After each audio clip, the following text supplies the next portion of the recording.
Hey, welcome back to the Crash Space. My name is Andre. Thanks so much for tuning in. It's November 16th, 2025. It's a Sunday morning.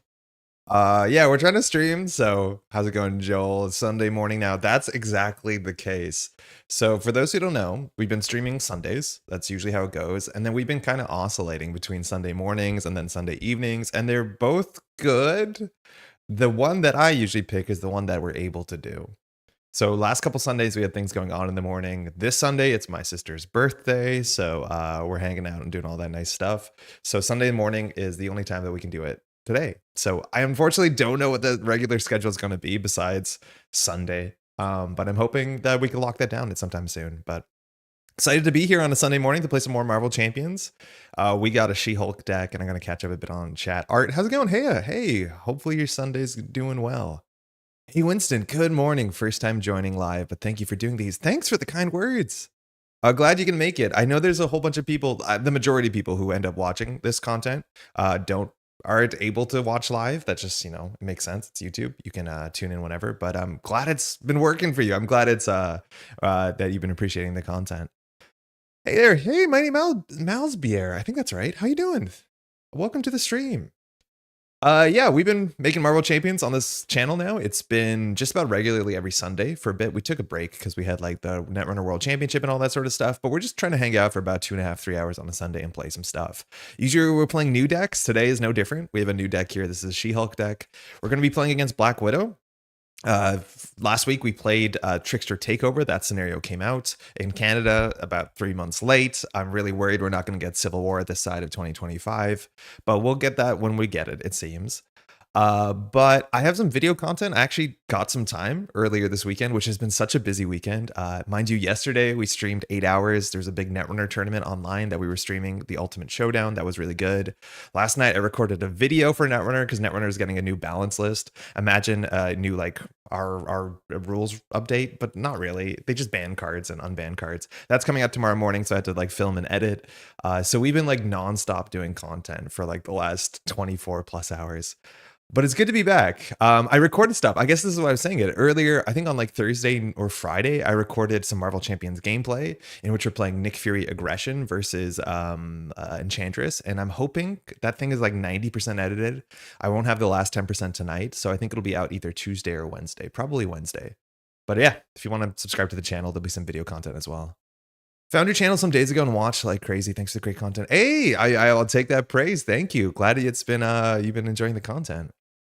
Time to sneak in Marvel Champions product to Canada for you. It's like we're almost at that point, honestly. We're maybe just getting there. There's like, yeah, it's been not good. I don't know. If it takes us to 2026 to get Trickster Takeover, or not Trickster Takeover, Civil War, I'm obviously not happy about the situation, but it's like, yeah. In previous years, this has happened. So for like Arkham Horror, Maddie and I had once driven down to Burlington, Vermont, which is not a place we haven't gone before. It's only like an 1.5-hour drive, 2-hour drive. And we picked up, it was much more expensive, but we picked up like the Scarlet Keys campaign back then. Times are a bit different right now. Not a lot of Canadians are traveling to the States. So that's like kind of off the table, let alone we don't have a car anymore. But yeah, there's a precedent to doing that. But yeah, times are different. Speaking of times are different, this is She-Hulk. She-Hulk is from the original The Core set, and She-Hulk is one of the heroes that is, I think, a reason why I enjoy this game as much as I did. Because I'll be honest, and I'm trying so hard to find this footage, is when Marvel Champions came out, me and my friend Patrick played it. It was his copy, and I think we both thought, this is not anything special. I wasn't a big Marvel head at the time, and I know Shut Up and Sit Down came out with a review maybe a couple weeks later, and they were also like, this is not that great compared to the other stuff FFG's putting out at the time. And I agreed with it, and I think, I'm not even sure who I played. Maybe I played Black Panther, which is, I think, one of the least interesting heroes in the core box. Maybe we only played against Rhino, which is obviously the least interesting villain in the core box, let alone in the game by design. But then later on, a couple of years later, I picked up a box, and one of the things that I was playing is I played a heck of She-Hulk. I played so much core set, and She-Hulk was one of the heroes that I think made me really like Marvel Champions because she flips a lot, and flipping is the coolest part of Marvel Champions. Having a different text on your alter ego. She has huge recovery. She has huge hit points. She has text on both sides of her hero that really care about what side you're on. I enjoyed this so much. I thought this was so thinky. And I'll be honest, right off the top, before we talk about the deck, there are so many She-Hulk cards that are butt. Again, this product was designed before anybody had Marvel Champions cards. They didn't know what they were doing functionally. They only had internal playtesting. And I think out of the 15 cards that She-Hulk has, maybe a third of them are just garbage. Not worth playing, way below the curve. There are only resource cards. And that's, not the best, but there's still so much unique of what She-Hulk offers that she's worth exploring. Hey, Andy, how's it going? Woohoo, I haven't caught stream live in a week. Glad to make this one She-Hulk. Hey, very cool. I've yet to try her out. I cannot recommend her enough. She has some really rough edges, but if you can make it make sense, yeah, it's really, really satisfying. She has really good text. I do think She-Hulk was one of the first heroes that I started playing on Expert, or more accurately, as my stats have recorded, on Medium. Because when I started playing Expert, I forgot for my first dozens of games. I just flipped the villain to start on stage 2 to stage 3, but I forgot to put the Expert and counter cards into the deck. Because for my first dozens of games, I only played on Standard, so I forgot the Expert and counter cards even existed. So that's a thing. I'm realizing in hindsight, I need to check something because we just brought up stats, but for those who don't know, there's this app. It's totally free if you want to get it, called Board Game Stats. And I've been tracking every single game of Marvel Champions I've played. And this might matter. Okay, not yet. But I'll go over the stats probably next stream. Can you see this at the top? The top number there says 993 plays. We're getting very close to our 1,000th play of Marvel Champion. They're all recorded here, besides actually the first couple games I played with my friend many, many moons ago where I didn't like the game. But I think we're going to be able to play our 1,000th game on stream next week. I don't know what to do about it. What's special? I'll probably just play whatever I think my favorite hero is, which honestly, I have no idea, but we're getting there. And I know in my logs, I have a whole bunch of games recorded at medium difficulty, and a big reason is She-Hulk, because I messed it up. Okay, let's talk about She-Hulk. 132 stat line. One thwart is going to be a problem. It's going to be a problem today. It's always a problem. Unless you're playing her Injustice, and we're not, you just don't have enough cards in your deck that thwart really well. And 1 is the bare minimum to keep up with the normals, main scheme, getting 1 per turn, let alone the villain schemes, let alone if there's a side scheme, you're going to have problems. I think 1 thwart's fine when you're playing multiplayer. When you're playing solo and you have to be like self-contained, that's an issue, and you have to go out of your way to make your deck kind of counteract that. And I don't know if we did a great job at it. We'll find out together, but I'm really always stressed out about 1 thwart, especially because her thwart cards are really quite bad. They're some of her bad cards. 3 attack is great, and we actually can get this all the way up to, I think, 7 attack, which is pretty buck wild, and we have some good ways to use it. 2 defense is not super important. Honestly, I wish we had more thwart, less defense. The cool thing is you can build her into protection, and you can build her to be a block deck. We're not defending. And one of the big reasons why I don't love defense on heroes that have a lot of health, because she has 15 health, is because you have 15 health. You can take twice as many attacks as a lot of other heroes and not die. So defending is just kind of silly. It makes thematic sense because she's probably very sturdy. I'm not too familiar with She-Hulk as a character, but yeah, the 2 defense on a 15 health character is just like kind of nonsense to me, unless you are building protection, I guess, straight out. Now, her ability is a response, and we have, I don't think, ever seen a card like this, a hero card, that says after you change to this form, you get to do a cool thing immediately, which is deal 2 damage to an enemy. We probably have seen a couple heroes, but that's just such a good ability. That makes her functionally a 5 attack, because on the turn that you flip her up, she does 2 damage. Now, that 2 damage doesn't care about guard, which kind of matters, but that's just a free 2 damage every time you flip, and that is a lot of value. Like, a lot of heroes have 2 attack. That is their activation a turn, and we get it for free as long as we're flipping. And so that's a really big thing we're trying to do today, is flip as much as possible and then get value from flipping at the right time. But her text is so good that if you can flip every turn cycle, you're actually getting a lot going for you, and that's what we're trying to build into today. Now, her alter ego, 1 second. Ooh, where's Cerebro? Our alter ego is also really good. 5 recovery is kind of goofy. That's a big number. And I objectives are interrupt when threat would be placed on a scheme, prevent 1 of that threat. And this makes a very obvious loop here, is if we start the villain phase in alter ego, the 1 per threat scheme that goes on the main scheme, we cancel that. And then if at immediate speed, and you probably know where this is going, if we can jump up to hero mode when the villain attacks us, or more accurately, the villain schemes, then we flip up, we do 2 damage, and then we're ready to get hit. And that's what we're doing. We're playing a practice plan deck. No surprise. Practice plan, or not practice plan, ready for fight with practice plan. No surprise. Ready for fight is just so good in protection. It opens up so much. And I'm pretty sure there's some new cards upcoming in Civil War that make this card even better. But that's our idea, is end every turn here in hero mode, get this text, jump up to the fight, get 2 damage. And also, which I didn't mention, one of the bad parts about She-Hulk, like I think all the Gamma characters probably, besides I'm assuming a Hulkling, she has 4 hand size. 4 hand size is not good.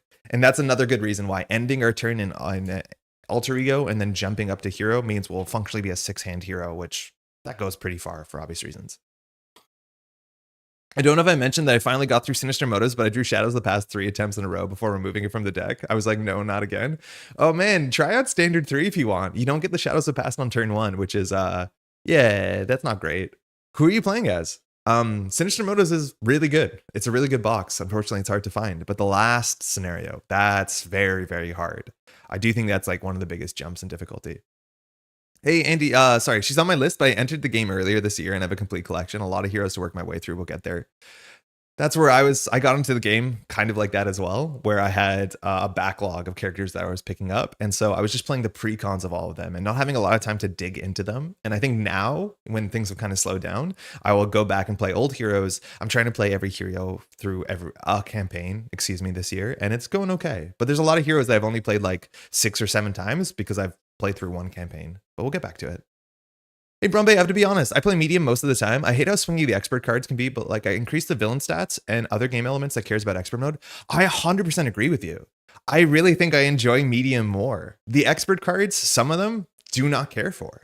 Like just adding more Surge, don't love it. Master Plan is okay. The one that just exhausts you in Surge, like I do think the one, I keep forgetting the name, Under Fire. I think this card is like really easy to overvalue because it feels emotionally so bad. Like it feels like you're drawing 3 encounter cards, but functionally you're only drawing 2 encounter cards because this card doesn't matter. But the part of expert that just makes the encounter deck swingier, because you're right, just straight swingier, is the part of expert that does not excite me as much. I wish there was a way that I could play, exactly. I could play the villain 2 stage and 3 stage and have other cards in the counter deck that are less like expert. And then when they made, expert 2 or whatever they made, they swung into worse, where the counter deck gets even worse. I think medium actually might be like, in theory, my favorite way to play the game, but in terms of difficulty, expert seems to line up well with how we do things here. But I hear you. I totally hear you. I don't think the expert encounter set is anywhere near my favorite encounter set. Yo, Lucy, how's it going? It's the Crash Space. I feel like this isn't the normal streaming time. It's been kind of inconsistent. We've been streaming either Sunday mornings or Sunday evenings. The last 2 ones have been Sunday evenings. Also, thank you so much for your help yesterday. Lucy was doing a bunch of really great graphics live while we were streaming a tournament so we could update like leaderboards and stuff. I don't know how you made them. They were very pretty. Hulkling isn't Gamma despite his name. He isn't actually a Hulk. Oh, okay. Neat. I didn't know that. I think we have 2 Gamma heroes and there's no like Gamma support cards, which I'm assuming at some point they'll make a Gamma traded thing that you can play. But yeah, weird that we don't have it. Hey, Jalen Horm, how's it going? Yay, more MC. How you doing? Oh yeah, it was Nightcrawler. It was super fun. I actually don't even own all of it. I bought as much of it through replacement services. I didn't know we had those. Exhaustion is so devastating for so many heroes. It should only surge if we were already exhausted. I think that's a really good, I like that actually a lot. Actually, so an encounter card that just exhausts you, I feel like that might be not enough for an encounter card. I think there's a couple encounter cards in the game that just say just exhaust you, and if you're exhausted, have other text.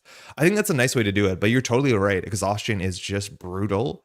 There's some games where you draw exhaustion, you lose because you need your ready to be able to control the board. If you're playing a character that's like, use your stats and minions come out and then you draw exhaustion, right? Like you're cooked. You can't deal with the minion. It's a problem. But I think I mostly play protection, so I'm usually exhausted anyways during the encounter step. So this one hits me a bit less bad, but I have lost games from drawing exhaustion. And it's like, because it's a one of in a deck of like 50 cards, it's not worth playing around. And I think that's the most frustrating thing is that I like encounter cards that you can play around. Like you play around the idea of advance, you play around the idea of Sinister Strike or whatever. You can't really play around exhaustion existing in the deck. Entirely programmatically, HTML, CSS, and screenshotting the website. With a big JSON file to set up everything, I was editing at the end of every round. Shit, that was really put together quickly. They were really, really nice. If that's something, like obviously the life system is not a really common tournament format, but yeah, it's good. Yo, Pat, how you doing? Pat, are you free next weekend? I got some sorcery stuff coming in. We should probably play sealed. Sorcery's really cool. I don't want to just open a box. I want to like play sealed. Hopefully you're well. Trying to get back into the game lately. I bought a bunch of character packs, but never played them. Oh, Jalen, it's so easy to pick up. Hopefully, I think you know the rules, but if you get some time to sit down and play through some packs, there's some really good content out there. I imagine you have some of it. All right. Back on track. We understand what She-Hulk is doing. Let's talk about some of the cards. Superhuman strength, I'm assuming. Superhuman strength gives you +2 attack. There's 2 of them. There's superpower traded, which we have ways to reduce the cost of those. But the force response here actually is kind of interesting when it comes to rules. It says after She-Hulk attacks, discard superhuman strength to stun the attacked enemy. As of a year and a half ago, they've kind of changed how this text interacts with the game. The short of the long is if you cannot do the effect, you do not have to do the cost. That sounds strange. It's usually backwards, and it's usually the other way around, and I might not be explaining this perfectly, but what does functionally matter here is that if you cannot stun the character you're attacking, you do not have to discard this card. That's strange, because to me, that sounds like this should be structured differently. It should be after you attack, stun the character, that's the cost. The effect is discard this card, but technically it rules out to work the other way, which means 2 things. If you attack a character that's stalwart, the stalwart character can't be stunned, so you keep hold of your superhuman strength, which means if we're only attacking a stalwart villain, we can have up to 7 attack. The second thing, if you attack something and that thing is dead, because when they're dead, you can't stun the dead. So if you defeat, say, a minion, or actually in some cases defeat a hero, a villain, you keep the superhuman strength. And we're leaning into that. If we have 3, 4, 5, 7 attack, we're going to one-shot most minions. And if we one-shot most minions, we can't stun the minion because the minion is gone. And so we keep these. It's not N6 is a mandatory ability rather than an optional one. It's so cursed. This is so cursed. This is a very ugly ruling. I think we understand why it is that way. But again, I want to say that this was the first set ever made. And so the structuring of the costs and the abilities have gotten better. But this was made back in like 2017. It's weird. I'm free on Sunday. Okay, Pat, I'll get back to you. I think we can do that. It should be coming in by then. I figured that was hard to follow exactly how the tournament worked because of the misalignment of the normal single-sided Swiss setup, and elimination doing the graphics would help. Yeah, I think they really did, even like for myself, and I was plugged in to follow it. This card's really cool. If you ever play against a stalwart minion, try out She-Hulk. It's just kind of like free +2 stats, as much as you have to watch out a bit more about minions. Make sure you defeat minions. We also have 1-2 punch, and these work really well together. After you make a basic attack, ready She-Hulk, and that means you can attack multiple times for big damage. And these, we don't actually have a lot of like genuine attack events in the deck. It's mostly boosting our stats and 1-2 punches, but we have a lot of these. They're really cheap and easy to play. Now, this is the only really big card we have in our deck to do damage, and this is so charming when I was getting to the game. Mind you, we have 15 health. Deal X damage to an enemy, X is the amount of damage you've sustained. It caps out at 15. So unlike Deadpool, you can't get away with increasing your stats by a super big amount. But this is how you win. A lot of times you'll get to the villain to the final stage, and then you'll get yourself down to 1 health, and you'll just Gamma Slam, and it'll do 14 damage or plus, and you can win. It's really, really satisfying. This card is very expensive. Remember that in Hero Side, she only has 4 hand size, and this is a 4-cost card, so you have to make it make sense. But you just want to get beat up. And then on your last health, you just want to slam the villain and you win the game. Very, very cool. We don't have that many decks that have like big finishers like this. This one's a bit of an outlier. And that's actually the coolest thing about She-Hulk's deck. There's so many cards that are so like mechanically unique that haven't been explored yet. And I find that super surprising. Like Focused Rage. I think we have 2 of these. This card's really expensive, and it says take a damage to draw a card. Which for 4 hand size hero with 15 health pool, you really do need that card draw, and the health should be kind of not a problem, let alone you are juicing yourself for Gamma Slam. But that's a really good text. This is expensive. I don't think I've played a game where I've got both of them down because like, the more you play, the less sustainable it is. But this is really cool. And you could see this. I'm assuming this is actually a bit overcosted for the game. But you could see this being printed in so many other heroes and be a nice part of the kit. In fact, a card like this could be just be an aggression card. I think almost it is. I think there's cards very similar to that. And this might be my favorite card in the whole kit. It's so cool. I don't know why you haven't seen cards like this. I think any card that makes you do your form flip is fascinating, let alone a card like this that cares about the scheduling of the form flip. Change form, then drop to your printed hand size, which means functionally the turn that you play this, if you go from hero to, and this doesn't count as your flip, if you go from hero to alter ego, you go from a 4 hand size Then ideally you play your whole hand, including this. You draw back up to 6 hand size, and then you can still flip back to hero mode to fire your Do You Even Lift ability, because this does not count as your once per turn flip. This card is just so cool because you want to plan your whole turn around getting a new hand, and getting a new hand is like the most exciting thing halfway through the turn because you can't plan around it. You're just like, I draw a new hand, I hope it's good. Man, is this card cool. The whole idea of like not being in control of the gamma kind of powers being personified in this card, which admittedly this card, if you could make it a forced action, that would also be kind of cool, but love it. Just kind of the best. This card, not great. We're starting to get to the weird spot. I thought this wasn't thwart traded. Maybe the other ones are, but these are the cards that start to get kind of bad, and they're the cards in your kit you just don't play a lot. At least this is a support. It's an alter ego thwart, which is unique for the game, and it says exhaust this to spend any amount of mental resource, or sorry, 1 mental resource. This one's okay, to remove 2 threat from a scheme. This card's not good, and now very quickly the She-Hulk, the quality of the cards are going to decrease rapidly. A 1 for 2 threat and alter ego is like not the worst thing in the game. It is trait locked, and I'm assuming we have a lot of mental resources. Not actually super obviously. This card's fine. It's okay. If you're going to go to alter ego every turn, this at least gives you something to deal with thwarting that's better than your 1 thwart. But 1 card for 2 thwart in this game is a bit undercosted. And then it gets really bad. This is ground stomp. Deal 1 damage to each enemy. I mean, I hope you're playing multiplayer and specifically playing against Ultron, because this is awful. There's functionally a basic card that has largely 90% of this text, except it says pick 1 character or pick 1 player. But this is bad, and you got 2 of them. Like, this card makes no sense. On many board states, this is 2 for 2 damage. I don't get it. And this is where the cards get bad. Legal practice, this one has been slightly eroded. I think this now, oh no, this one still says thwart. I think they added thwart to one of her cards. We have 2 of these. It says alter ego action, only alter ego action. Choose and discard up to 5 cards from your hand. Remove 1 threat from a scheme for each card discarded this way. This is awful. It doesn't count itself. So at a minimum, you're spending 2 cards for 1 threat. Like, it's not good. It's clearly not good. And this is where her set gets her cards get really inconsistent. About a third of her cards are unplayably bad. If you're playing legal practice, something went terribly. Because if you're dumping, say, your whole hand to remove 5 threat and that's all you're doing, that's like not the best thing you should be doing. It also, you can't make this better by spending resources. Like, resource generators don't scale the value of this because you have to just discard 5 cards. Yeah, numbers on it make no sense. They would not print a card like this anymore. They've learned. Kind of sure SHLD lost the thwart. Is that what it is? I thought it gained the thwart instead of lost the thwart. So it beats confuse, I guess. I knew it was something to do with thwart. That's really interesting. I thought it gained it, but I guess if my card says thwart on it, I can't be right. This is the new valid target rules, which cleaned up quite a bit of weirdness in the card pool, but there are a few odd cards like this one that doesn't work as well as the new rules. Yeah, that is the one outlier, and people were talking about it a lot when it came out. Okay, so it lost the thwart. Weird. Okay, I don't think that's super important.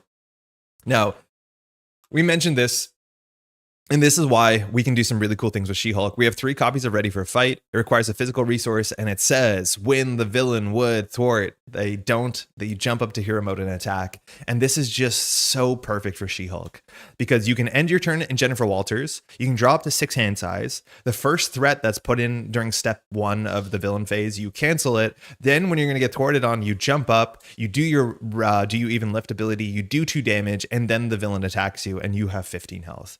Cannot ask for a better card. We're playing 1 copy of Practice Plan. I'm not sure if we should be doing 3-1 or 3-2. Practice Plan just basically puts another preparation back into your hand so you can ready for a fight next turn and do it over and over again, let alone it gives you +1 hand size functionally.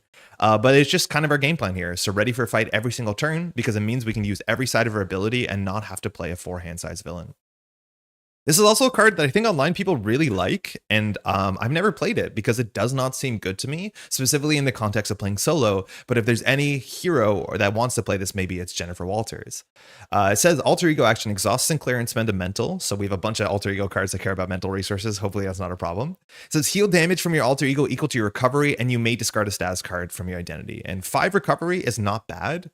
My guess is we don't want to exhaust to recover, and we'll be getting pretty beat up. So spending 1 mental resource to heal 5 is probably a deal, and any player may trigger this ability. And that's why I think this card's a lot better if you're playing multiplayer, because one person can just put it on the table and then anybody can flip down and do a cheap, easy recovery.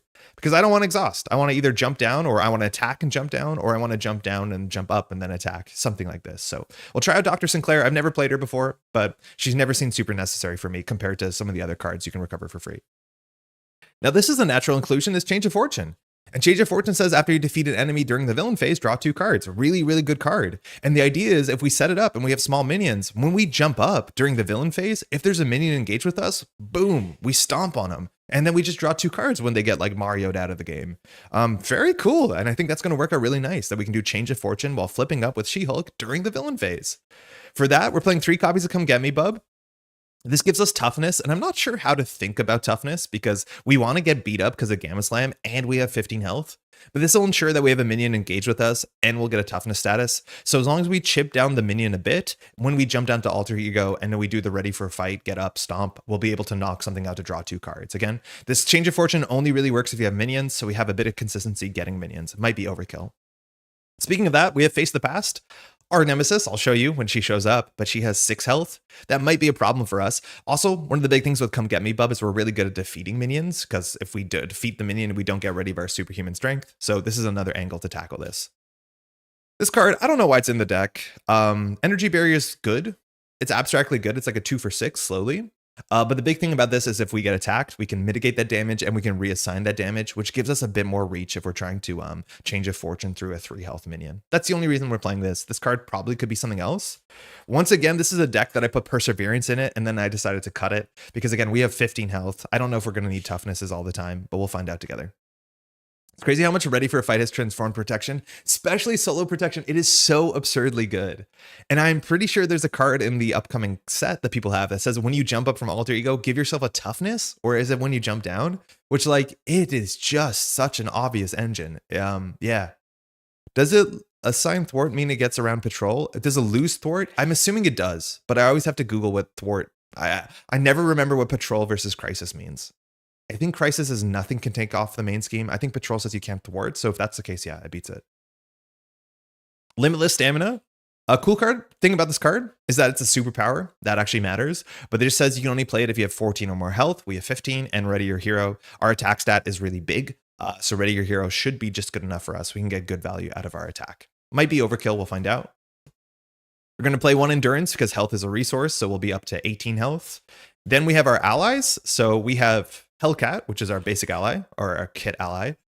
Thwarts for 2, which is really good. And as an action, you can return Hellcat to your hand. That doesn't require you to exhaust Hellcat, so you can always like thwart. She's on her last life. Jump her back to hand to replay her thwart again. So she is a 3 for 4 thwart on some turns, which like we'll take it. We're playing White Widow, which is really expensive. I'm worried our deck with 4 hand size, this could be too expensive. But anytime a preparation resolves, we heal White Widow. We're hoping that just about every turn cycle, every turn, we're firing a preparation and ready for a fight. So she might go infinite. We would like that. We're playing some staples, Nick Fury and Prof X. I feel like, I'm sorry this keeps happening, but we're playing on Expert. These cards are very, very good. Similarly, Gambit has kind of entered my rotation of just like the basic cards that show up in every deck because information is valuable. A 2 thwart or a 3 thwart, if you're really lucky, is really good for us. And then also Grant Ward just falls into that camp of my favorite allies that are easy to play in any deck. The basic allies in this game are really good. And the protection allies are really bad at thwarting. And we need to add allies that can thwart because our kit is really bad at thwarting. And we only have 1 thwart. Then we have resources, Quinn Carrier, Depth Focus, 3 basics. Quinn Carrier because we're an Avenger, and the wild icon will go far because we have a bunch of cards that care about spending physicals or mentals, and that'll get there. And we have just enough superpowers to maybe make Depth Focus make sense because we have added a bunch of extra superpowers, and our kit has a couple superpowers, as much as a bunch of them are unplayable, and we won't play them. I think Depth Focus is slightly better in this deck too, because if we're stuck in hero mode, we have 4 hand size. So we just do better with resource generators than other heroes do. Yo, Matafer, what's up, homie? Glad to catch a stream, ready for a fight. It's just so good. Anytime that you get those sort of like transformational engine pieces that just open up the entire faction, it is just a treat. I think Firepower was probably the closest we got to that in Aggression. And I think Aggression is missing 1 or 2 engine pieces. I guess like Honed Technique is the other one, but I'll be honest, I've never been a big Honed Technique player. But the sort of thing that like really opens up Like, Ready for Fight opened up entire heroes, which is so cool. SRN, how's your Sunday? It's good. I'm out of breath. I'm talking a mile a minute. We've been streaming all weekend and making video content. So 8-hour stream yesterday. We're gonna stream for like 2.5 hours today. It's my sister's birthday. I made a cheesecake. I'm excited for that. Then tomorrow morning, there's the ban list. So we have a video coming out. And then hopefully there's a Marvel Champions video coming out on Wednesday. And then we'll be back here next weekend doing it all again. It's been good. It's been good. It's a nice November. How are you been? We'll give this a shuffle. We have to do that. All right, we're playing against Black Widow. Why? Because I haven't touched Agents of S.H.I.E.L.D. in a while. It's not my favorite box. And I think Black Widow is actually one of my highlights of the box. When I say it's not my favorite box, I think that's mostly solo. I think there's some really weird solo balancing. And I think we're going to run into some of it because Batroc is definitely absurd. But Black Widow's really fun and really interesting. And I think is a huge highlight of this deck. Now, or of this box.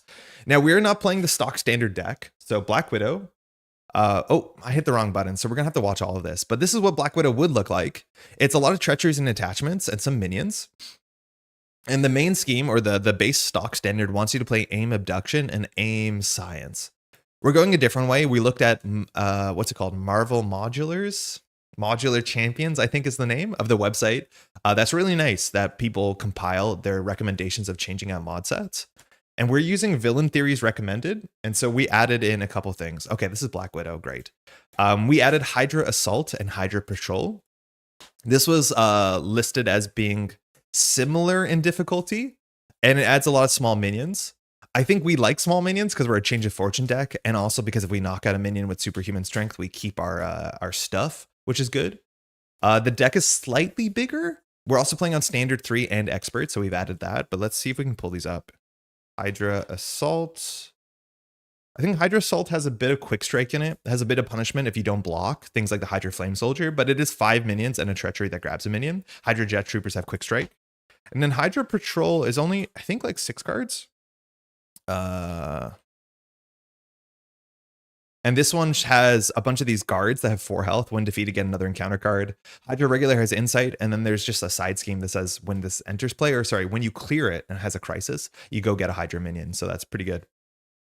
Happy birthday to your sister. She and I share a birthday apparently. Yo, Andy, you didn't say happy birthday. Hope you're having a good one today. Doing better than I was. October was rough. November is better. Getting a Steam Deck. Yo, enjoy. Steam Decks are great. We're a 2 Steam Deck household because me and my partner both use it a fair bit. I'm actually quite excited for the new Steam lineup of tech. I do have a Valve Index in this room. VR is kind of really good. But yeah, there's a lot you can do on there. It's, I think, really good value. Excited for PAX announcements? Yeah, I am. It's this Thursday, right? I hope we get a new core box or at least some fan requested heroes. I found that Pin Down really dealt with a lot of the big minions with the AOS and Thunderbolt stuff. I think Pin Down you can't attach to an elite though. Oh, you can. Oh yeah, wow. Pin Down is probably going to be very good against Thunderbolts for sure. I don't love the Thunderbolt scenario. I need to play it more. I think like the thing about it that's interesting doesn't like really line up when you're playing solo. So it's not like a scenario I played a lot, but I think Pin Down, especially also with Tigris, seems really, really cool. Yeah, PAX announcement. So on the 22nd, I think that's Thursday. Yeah, I think that's Thursday. They're doing their in-flight report, FFG is. So they'll probably live stream it. They usually do. And they're going to be announcing the future of what Marvel Champions holds. I think almost guaranteed they have to be announcing whatever the next box is. Considering what's been happening in the world of Arkham Horror, there is some thought that it'll be a new core set. I'm not 100% confident it'll be a new core set. I think it's maybe more likely that they'll have a repackaging plan so that you can buy the like boxes that have, you know, the first 6 heroes from the 6 original wave, something like that. I think is maybe more likely. I think they're just trying to have less stuff on shelves. Maybe there's a new core set. Maybe there could be an alternate core set, like having the sort of, and there was a leak about this, but like a slightly higher premium cost product that is a Fantastic Four box. I think that's also a possibility. But I honestly don't know if this game needs a new core set because the core set is selling gangbusters and the heroes in the core set are like really well picked for this game. As much as, again, we have complaints about some of the She-Hulk cards, but like, you know, that matters when you play the game a lot. I don't know. I'm excited for it. Any news is good news usually. And we don't know what's coming up. We know like I think we are aware of what the next 2 heroes in the phase are going to be, but I think that's all we know. Like, we probably should know the next box at this point. I'm definitely saving for however much a Steam frame is. Free me from the meta's clutches. Oh, so you have a meta headset. Okay, so you do know that VR is cool. Just a different VR. I do hope they finally give us Daredevil. They've teased him on cards for far too long. Yeah, I would really like Defenders, Midnight Suns. There's a lot of things to still explore. I don't know if the Fantastic Four movies had the sort of cultural impact that the Marvel folks would hoped it did. So I'm assuming there's still like Fantastic Four fans, but I think it's more likely, my guess is if you put out like a Defenders box, like a street level heroes box, that would sell better than Fantastic Four, but maybe that's just me showing my personal bias. I don't know. I agree with you about AOS solo, and Helena is the best part of the box. I like the AOS box, and I felt it was better as a multiplayer experience with 4x shield characters. Yeah, I could see that. I don't think I've ever played Marvel Champions with 4 people, besides I've ran like a 4-person learn to play game. Yeah, I don't know. Agents of S.H.I.E.L.D. has just not been my favorite box for a whole bunch of reasons, but mostly they're solo related, and also the campaign is not my favorite. The campaign mechanics aren't great. Okay, I think we're ready to go. I actually didn't show some basic stuff. So the Widow's Web, we're not playing. Oops, that's not you. So setup, each player searches the counter deck for a minion. Oh, why did we shuffle the deck? And we put it in play. We have 3 attack on turn 1, so a 3 health minion is fine. We also added a bunch of small minions to the deck. You do put into play, so you don't do when revealed text. So this might be a good way to go get a quick strike. And the deck has a lot of quick strikes now because she just inherently has quick strike minions. Black Widow does, Helena. And then we've added a couple more quick strikes. So I think a 3 health quick strike is just a fine thing to get out of the deck. The question is, do we get one out that has a preparation text? I think we do get one out that has preparation text. Preparation is the thing that's going to matter in a moment. And AIM Commando has a preparation boost. So getting that out of the deck will help us. Preparation text is bad, turns out. All right, we'll shuffle. We'll flip this over. All right, the Widow's Web. It only has 10, but this thing actually accelerates faster than you think it would. It's the only main scheme because it accelerates equal to the stage number. So it's getting 2 per turn because we're starting on expert. So we're playing against Black Widow 2. I'm surprised that's not a mechanic that has showed up yet in Marvel Champions. It seems so organic. It seems so obvious. And if this advances, we lose, which again, we have 1 thwart. This can be a problem. And then eventually, once we get to 3, stage 3, this adds 3 a turn, which again, can be a problem. Hopefully a Gamma Slam solves all our issues at once. Now the villain, Black Widow 2, comes in with 16 health. When revealed, place 2 threat on the scheme. That's why it has 4 on it. Forced Interrupt, this is really cool, and it gives you a way to deal with threat if you're not threat-based. I like this a lot. When a character you control attacks Black Widow, you have to remove threat from the main scheme. That's the cost. So if you can't remove threat, you don't have to do this ability. So if you keep this down, this doesn't do anything. But then you discard the top card in the counter deck and resolve the preparation ability on that card. I do think we added about maybe 10 cards that don't have preparation on it. Not that the AIM Scientist or the AIM Abductor set did, so we'll probably have around the same ratio. But a lot of the preparations put attachments in play or cancel the damage or spawn a minion. So we just have to be careful and plan our turn a bit. This is why I do think she's so cool, because she makes you plan your turn in a really, really interesting way. Only 16 health. I think when we flip her, she's probably like 18 health, and we're off. Our alter ego ability doesn't matter. We're going to try and jump up just because we can stomp the AIM Commando, or more accurately, stomp Black Widow with our Do You Even Lift, and then attack the Commando for 3. That means our second turn will have a 4 hand size. So we're really prioritizing here getting our Quinn Carrier, getting anything that allows us to set up, because 4 hand size on our hero side, that's going to hurt unless we can ready for a fight. Fortunately, can stream to Steam, so you just have to tank the stupid ass logo. Oh, do you have to make a meta account to use it? I think that's a problem. Ready for fight. We have 3 of these. We, in theory, could stay down here, but then we don't defeat the AIM Commando. But this card is obviously, our deck is built around it. Limitless is tempo, but we're right now in the setup stage where it's not so much we want to ready so we can attack for 3, as much as the attack for 3 also does 1 threat. So I would say this is probably not a keep card. But if we had our boosted stats, if we had something else, this would be a lot better. Energy, we'll keep that. Hopefully we find something to set up. We'd love a Quinn Carrier. Strength, okay, hold on. Limitless, not great. And then a Gamma Slam, which we 100% don't do anything, because it's a 4-cost card that does nothing. So I actually think we get rid of this. We have 2 more in our deck plus 1 practice plan, but with 2 of these doubles, we really need to find expensive cards. The issue again is some of our deck is just really bad, like Ground Slam or whatever it's called, that just does 1 damage to everything. It's just not good. So I think we're going to keep these and hope that we find either big allies or we find some of our setups supports. Superhuman Law Division. This is what I mean. There's some bad cards in here. Oh, that's good. That's what we want. That's an expensive card. Focus Rage. We have 2 of these. We'll take some damage to draw some cards. Endurance is fine. And then Genius. We drew every single resource in our opening hand, and we're really hoping Focused Rage finds something good. This is not good. Love Pedro Pascal and Robert Downey Jr., but there were definite miscasts as Reed and Doom. I think Doom should have been Glenn Howerton, and Reed should have been Andrew Lincoln, IMO, but that's a fan casting. I don't know who most of those people are, unfortunately. I haven't seen the film. I think I'll wait for it to show up on a television screen in the next room. You have to log into the account and everything. As a bonus with Steam Link, you can can't actually shop in Steam. They force you to desktop for that, which is, yeah, cool. This is a Marvel Champion stream. Thanks for listening to the rant. Hey, no, I hear it. I'm aware a bit about how that stuff goes. Okay, so this is not good because our hand has 6 resources and nothing to do. But if we play Focused Rage in a top decks like a Nick Fury or something, we're off to the races. So I think we have to play this. This is a hero action. There's nothing we're doing in Alter Ego really. Like Superhuman Law Division, we could play this and then spend 1 mental resource to remove 2 threat. I'm just not going to do that.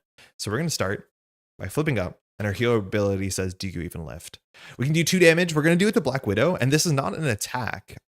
So Black Widow's text doesn't fire, because I think it says when a character you control attacks Black Widow. So we figured out how to sneak around her preparations.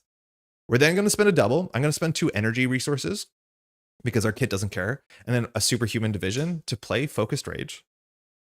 And then we're going to use Focused Rage, so we're going to take a damage to draw a card. Oh, this is bad. Hey, y'all. This is hilariously bad. Like, what did we do? I think in hindsight, we should have actually kept Superhuman Division because it's a playable card. Come Get Me Bub costs nothing. It gives us a toughness, which we don't really care about. It gets another minion. This would have been okay if we had a stamina in our hand because we could have knocked out 2 minions in this turn. But like, yeah, it's not good. I think we're going to hold on to 1 double. We're going to play Endurance. This gives us 3 health, so at least we're up on 17. We'll attack for 3 into the aim commando, knocking it out. And then I think we'll just discard Come Get Me Bub. That's an awful opening. We're not in a good spot. This is going to be on 6 of 10. If we draw it in advance, we are probably cooked. Dennis from Always Sunny and Rick from Walking Dead. Oh, no way. Glenn Howerton is Dennis. That's actually really funny. I've never seen him do anything besides Always Sunny, I think. Yo, Paul, how's it going? Good morning. That was definitely a turn 1. And now the issue is, of course, we have 4 hand size, so hopefully we draw something smart here. Yeah, that's fine. We'll do 2. This is expensive. Yeah, that's fine. We can deal with this. All right, this goes up to 6. And the villain's attacking us. Attacking us for 2 and a card. We do just take it. Boost Dark Designs. Just 1 here. No extra damage, so we take 2. And 1 encounter card.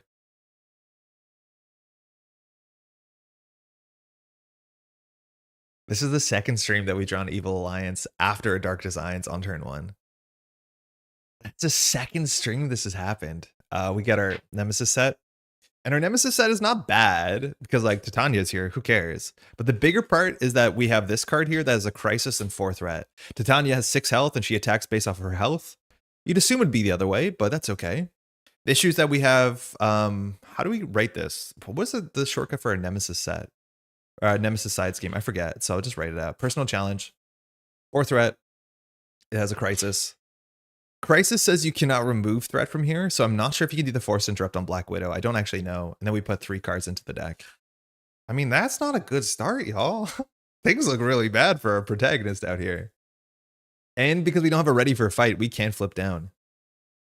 I played a deck very similar to this through Sinister Motives recently, and Superhuman Law Division was actually kind of clutch. I had a rough time with the whole campaign, though. I think my playstyle just doesn't like Ready for a Fight. Yeah, it is a playstyle thing for sure, right? Like, you have to obviously play in a certain way. I think Superhuman was definitely worth keeping, because now I think we're going to lament how bad our thwarting is. And yeah, there's 10 threat on turn 1, and we have 1 thwart and no allies. Like, it is what it is. But yeah, this seems bad. If we draw ready for a fight, though, we have a really cool setup where we can crush Titania during the villain phase. So I'm going to start here with Focused Rage. So we're going to take a damage, draw a card. It's a 1-2 punch. That actually is kind of necessary here. So I think we just play our second Focused Rage. This brings us to 3 cards in hand. Yeah, I think that's good enough. I think we just need to set up. Maybe we don't. Maybe we play White Widow because White Widow can thwart for 2. A Superhuman Law Division just bad because it's tempo poor. Seems like a reversing the villain's progress is good. It's not good because you're spending 1 card for 2 threat. And that's like just not a good trade. I think in our deck, it's actually a good trade in hindsight. But in like a well-tuned deck, 1 card for 2 threat, only you can do an alter ego action. Okay, hold on. This card is bad. But in our deck that wants to be an alter ego every turn, this card's actually probably good. I am worried it's going to butt up against Dr. Sinclair, who is like asking for the exact same resource types and we'll probably run out. But I do think we probably shouldn't have discarded this. And when we do lose this, we'll like learn that we should put it on the table because as a ready for a fight deck, we do want to be an alter ego every turn. So yeah, 1 for 2 is actually what we want to do. Yeah, maybe it's fine. When you played like stock standard She-Hulk without ready for a fight, it was pretty bad because you just didn't spend a lot of time in alter ego. Actually, maybe you did. I don't know. All right, what are we doing here? White Widow is expensive. She has most of her hand, and then we can't play anything else, but she thwarts for 2. I think we have to go for Focused Rage and hope that we draw something. I don't know what we're drawing into, like a limitless stamina. There's only 1 more. That's not great. Because we can attack Titania and defeat her if we play 1-2 punch. So if we play these, we get a card. That card plays 1-2 punch. We float a resource. It's not amazing. We can't jump down, though. I think we have to set these up. Because otherwise, we're 4 hand sides, and we're going to be stuck here for a moment. So I'm going to play the second Focused Rage. We're going to take a damage from this one. Draw a card. Ah! Drawing cards is not something we should be excited about because of the rest of the cards in the deck. That's not good. I'll admit I'm still assuming game rules. Threat on schemes roughly equals Doom on agendas in Arkham. No, not at all. Well, in the way that if you have too much of it, you can lose the game 100%. But the bigger issue is that Doom you can't remove. Threat you can easily remove in this game. Right? Like She-Hulk and every character has like a thwart ability. So we could exhaust She-Hulk and remove 1 threat from something like this. Thing is, 1 threat is bad, but there's a lot of heroes that have 2 threats. Some even have 3 threat. So every turn for free, by exhausting yourself free, you can remove 3 threat a turn. So like a lot of the cards in the game remove threat. There's a lot of like 2 for 4s, 2 for 5s. Yeah, it's way more interactive. This usually comes down. It doesn't always go up. Give me 1 second. My cat is yelling in the other room. I think she thinks she's alone. 1 second.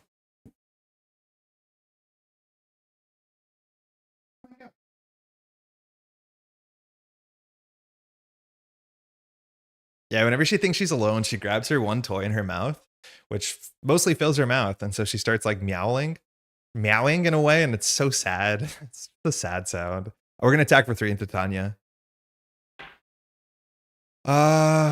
We will. 1-2. Cool card. It says after you make a basic attack, ready She-Hulk. So now Titania only attacks us for 3, right? Yeah, so the more damage she has, the less damage she does to us. This is going to go to 8. We could just lose. We can attack Black Widow, which would bring this down to 5, and then Black Widow would take 3 damage. That's an option. My cats do that, especially Jetfire and Jotaro. And like, I'm so surprised you can't hear me in the other room, right? Like it's just a thin door. I think we'll just attack for 3. Okay, not a great start for, well, a couple reasons. Drawing our Nemesis set on turn 1 is not good, but we'll pass. Superhuman Strength is not the most important thing. I don't think we need +2 attack. I think we just need to find minions, or sorry, allies, so we can deal with this. Like a Professor X would be really good. A Ready for a Fight would be really good, so I'm not going to hold on to it. Drawing up. Energy Barrier, not super useful. Face the Past. Limitless, okay. Ready for a Fight. We have physical resources. We can jump down here, but it's not going to be perfect. So this goes to 8 of 10. This is going to be a very short game, potentially. That's 7. 8. Black Widow attacks for 2 and a card. We don't block. We have 14 health. Wow, 5 damage. We're down to 8. Counter card, Hydra regular, Insight 1. So that's a problem. Yeah, I think we just lose. Hold on, I should not hit Hydra and then like try to auto-complete through. There's like 700 Hydra cards.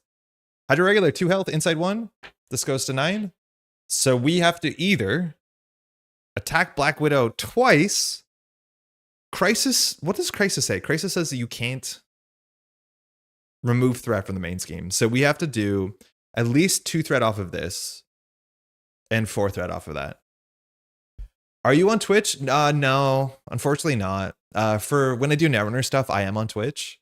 But when it comes to like streaming a small channel on Twitch, I wouldn't recommend it. Discoverability on Twitch is really quite bad. There's no Marvel Champions category, I don't think, on Twitch. So YouTube is like the easiest way as a smaller streamer that people can find your content, and it saves it. So that's not great.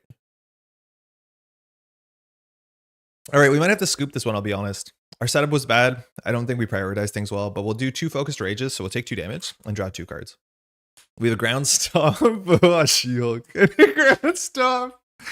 Oh, She-Hulk. Why is it gotta be like this? This card is just so goofy bad. This is 2 resources and a card for 2 damage. I don't get it. I don't know why this got printed. Again, maybe because of Ultron. It's good against Ultron, I guess. This is classic She-Hulk. This is so disappointing. Like, I'm gonna shuffle the deck, but our deck has so many playable cards here. Like, look at all our allies clumped together here. Any of these allies really help us. We have a Nick Fury, 2 cards down. We have Split Personality, would be such a pop off, but instead we have a 6 hand size. Never mind. We're fine. We're fine. Fine. Really bad. You named your cat after a Transformer? It could just be like a favorite jet. I want to love this hero so much, but she just does this a lot in an all small percentage of games. It's been a moment. Maybe I've forgotten about what this can be like. I think probably playing on Expert is a big issue because 2 threat a turn is not a place we want to start in. I think we have to face the past here. Real talk, we're facing the past. There's no way around it. I think we can get out of this. Hydra regular is going to get stomped when we jump down. So we're just going to put Hydra regular over here and ignore it. So we're going to attack Black Widow for 3, but the Black Widow's text is going to fire. We remove a threat here and then we discard the card. It has a preparation. Jesus. Oh, that's bad. Okay. Wait, hold on. Hold on. Can we even remove threat here with Crisis? Are we allowed to remove threat here from Crisis? This is so bad. Are we allowed? What does Crisis even say? I have to keep Googling Crisis. Where are the rules? The rule, how do you search? For $1. When at least one Crisis icon is played, threat cannot be removed from the main scheme by any player. Are we a player, or is Black Widow removing threat? Right? It cannot be removed by any player. Oh, the rules text is stuck up. Give me 1 second. Why is the rules text stuck on the table? Hold on. What's going on? Okay. Okay, cool. Is this by us? I don't think this is a player. This is Black Widow doing it, right? I'm assuming we can do this. It's not going to work out well for us because we reveal Covert Ops. And Covert Ops says, not you. Place 1 threat on each scheme. So that was good. Allies don't get around Crisis? Yeah, allies don't. But like, we're not removing the threat. Black Widow is. You can remove, hey, Robert, because his Widow's triggered. That's what I think, right? Like, it's not us doing it. It's Black Widow doing it. It's a villain. That being said, that was awful. Anyways, I guess we have to do this now. Face the past. So it says search and counter deck and discard pile for your nemesis minion. Put in play with you. So it's Titania. She's back. Now we have to draw 3 cards. This has to be like a Nick Fury or something. Come Get Me Bub's useless. Hellcat's kind of useless. Legal practice. All right. Oh my god, we had so many good intentions. We ready ourselves. We remove this from the game. We cannot attack anymore. Face the past is out. Trust me, I've Googled it. Okay, good. Your cook, Crisis is going to end you. I was going to say She-Hulk versus Widow was a bold choice. Her threat pressure is intense. Yeah, I think we might have to change who we want to be in this matchup. I was assuming we would hit her enough that it doesn't matter. Okay, so this is our hand. We can remove 4 threat with Hellcat twice, kind of, sort of, if you don't think about it. We can jump down for ready for a fight. No, we lose. Yeah, we're scooping. We just can't clear threat. Drawing this, adding 4. This is what cost us. Not this, not that. This cost us, right? How do you add threat removal in your protection deck? I don't think you can. That's like the fun thing. I don't think you can. All right, we're going to scoop. We're going to re-rack. We'll try again. I don't think it's like awful. I think we can do this if we play it well. I think our opening was really, really bad. Yeah, hard to ignore is an option, but hard to ignore requires you to block, let alone perfect block, and we're not doing either of those things. But hard to ignore is usually my way to do threat. Bait and switch, is that the one where you get attacked? Or you draw an encounter card? The villain attacks your move 4 threat. I mean, yeah, it's probably that, let's be honest. It's probably that. That actually might work in our deck on the basis that we want to lose health. This is the encounter deck? Wait, no. This is 2 decks together. Andre, what are you doing? I was like, this is huge. Okay, we'll give this another shot. We'll just re-rack. We learned a lot on the way. So this goes to 15. Black Widow goes to 16. This is on 4. We have to get a minion engaged with us. We'll do the same one that we did before. We'll put this together. We'll shuffle the deck. All right, we've learned a lot. And then we're going to take out the cards from the deck that don't make any sense. Bait and switch also might make sense because we have toughness. Because we're playing that bad card that gets minions. It's so bad, but it's all we got. Yeah, don't forget it's the main scheme. Yeah, I know this one's the main scheme. It's the same with the cool aerial card that says only the main scheme. That one I've gotten wrong before on camera. Anytime I get something wrong on camera, hopefully we never do it again. He says and plays 2-player sides games. Okay. All right, take 2. This will be we're going to be here and we're going to be playing this matchup like 7 times. We're going to end up accidentally playing our 1000th game of Marvel Champions. Did they print 2 copies of Bait and Switch or is there only 1 copy of Bait and Switch? Honestly, repurpose is like, this is the issues. Every time you build a protection deck, half the time it ends up being the same protection repurpose deck. Bait and Switch is probably with the Spider-Man stuff. Return the favor? No. Where's Bait and Switch? Hello? Jocasta's a 2-thwart ally? Yeah, but we have 0 defense cards. So I don't want to play Jocasta. Like, our deck has a lot of allies. Like, ow. To be clear, that was not a good example. But in terms of threat, like, our deck has... We should have kept the legal practice. Oh, man, I boxed the deck really bad. Yeah, I boxed the deck really bad. But, like, we have Gambit, who hopefully thwarts for 3. We have White Widow, who thwarts for 3. We have Prophet X, who thwarts for 3. Whoever shuffled this should not be in charge. We have Nick Fury, who thwarts for 2 and chump blocks. We have Grant Ward, who thwarts for 6. We have Hellcat. Like, our thwarting allies are fine. Yeah. Brother Voodoo is also not bad. The problem is our events are not good. Actually, maybe not. Like, maybe drawing a stamina or drawing the 1-2 punch is okay. Voodoo's not the worst. I could see us adding a Voodoo instead of that bad energy card. Or not the bad energy card, but the energy barrier that's like not super necessary for a deck. Where is this card? Oh, it's here. Oh, they did reprint it. So we'll do all the same art. How many are we playing? What are we taking out? The thing is, like, I want to take out obviously the She-Hulk cards. Like, if we could play fewer She-Hulk cards, our deck would be better. This card doesn't make a lot of sense. What else are we taking out? 1 for 1 seems bad. Like, this does not fix the deck. Deadpool and Nightcrawler are good thwarting allies too, but I don't know if they fit this deck. I think Deadpool fits any deck. Which Nightcrawler is this? Like, Protection Nightcrawler? 2 thwart, and then you can bounce Nightcrawler. I don't love the 2 health on Nightcrawler. Because it's 3 for 4 thwart over 2 turns. We don't need a chump block. I do think Deadpool is a lot better, because you can just do 4 thwart and then block, I guess. I think Deadpool is just like a very good basic. Yeah, just seems like a better Nightcrawler. Repurpose with 3x force field generators and 3x energy barriers, but that's expensive. Yeah, and then, well, the bigger issue to me is that every deck becomes the same. Let's cut the depth focus. Hard to ignore is a good option. The problem with hard to ignore is that you have to build your whole deck around it. Because we first have to be defending, which we don't want to do because we have 3 attack. But then we also have to not take damage. So then we have to build like a perfect defense deck, which you could do. The issue is then why are we having 15 health if we're playing a perfect defense deck? Depth focus makes the limitless is worse. Not today or jump flip. Not today is another perfect block card, isn't it?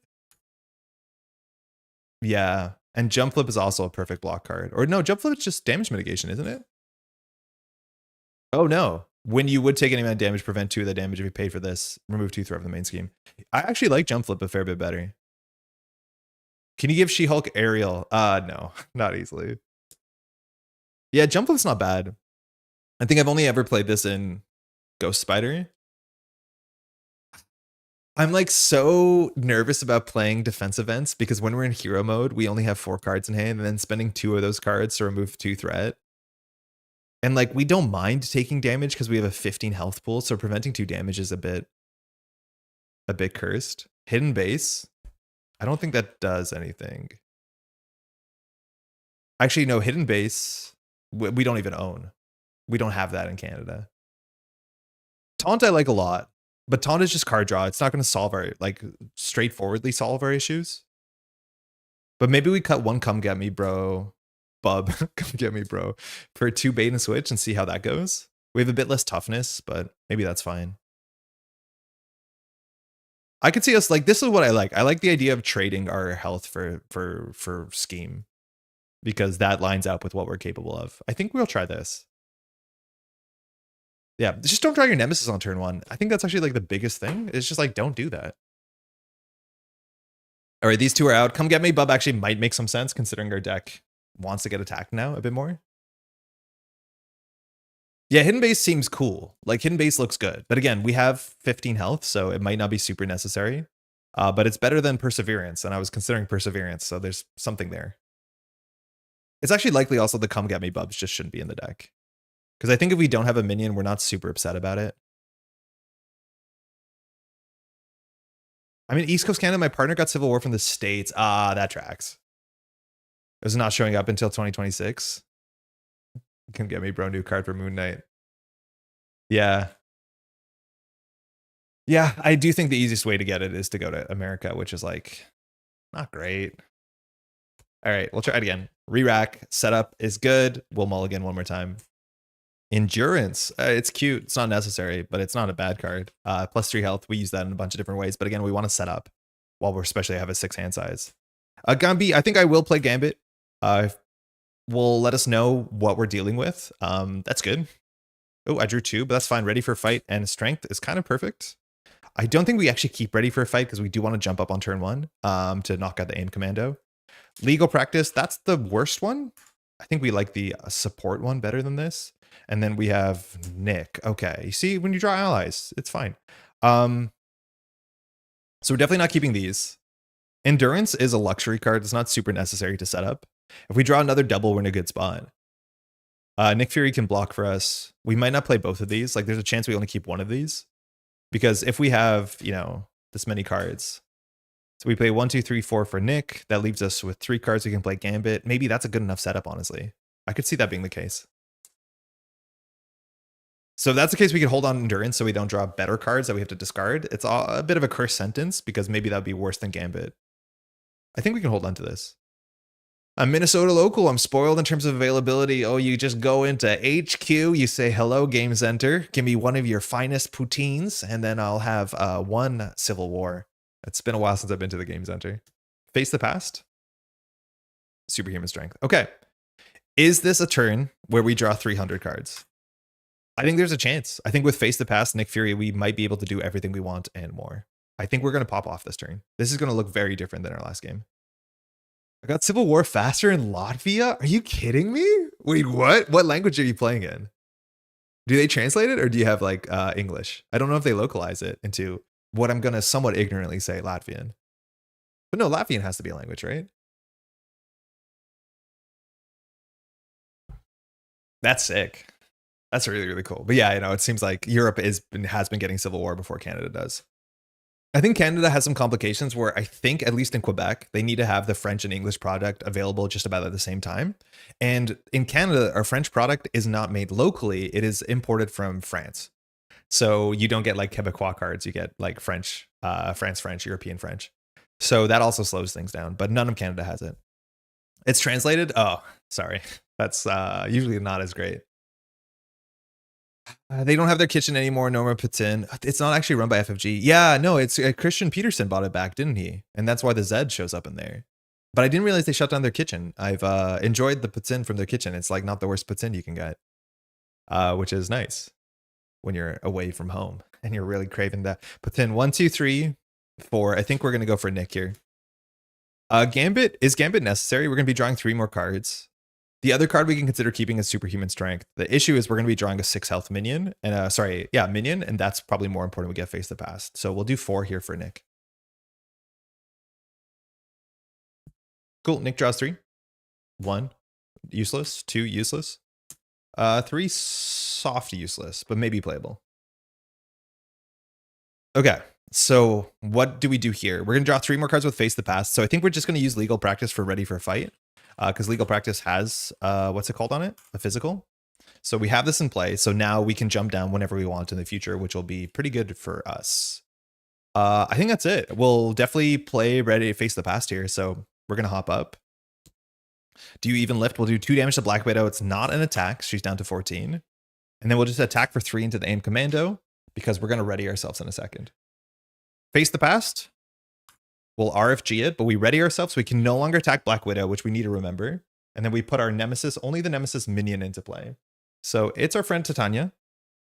And then we draw 3 cards. So we draw Hellcat, Ground Stomp, White Widow. So expensive, but we'll be able to get through this. She has 6 health and her attack is equal to her health. So as long as we get her down to 1 attack, she doesn't need this. We'll be okay. Okay, in theory...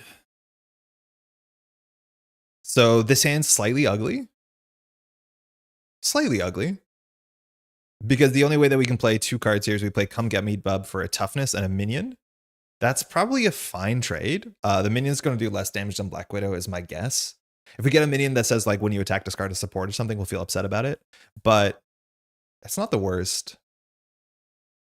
And then we could either play Hellcat or Gambit. I'm hoping Gambit's better for us.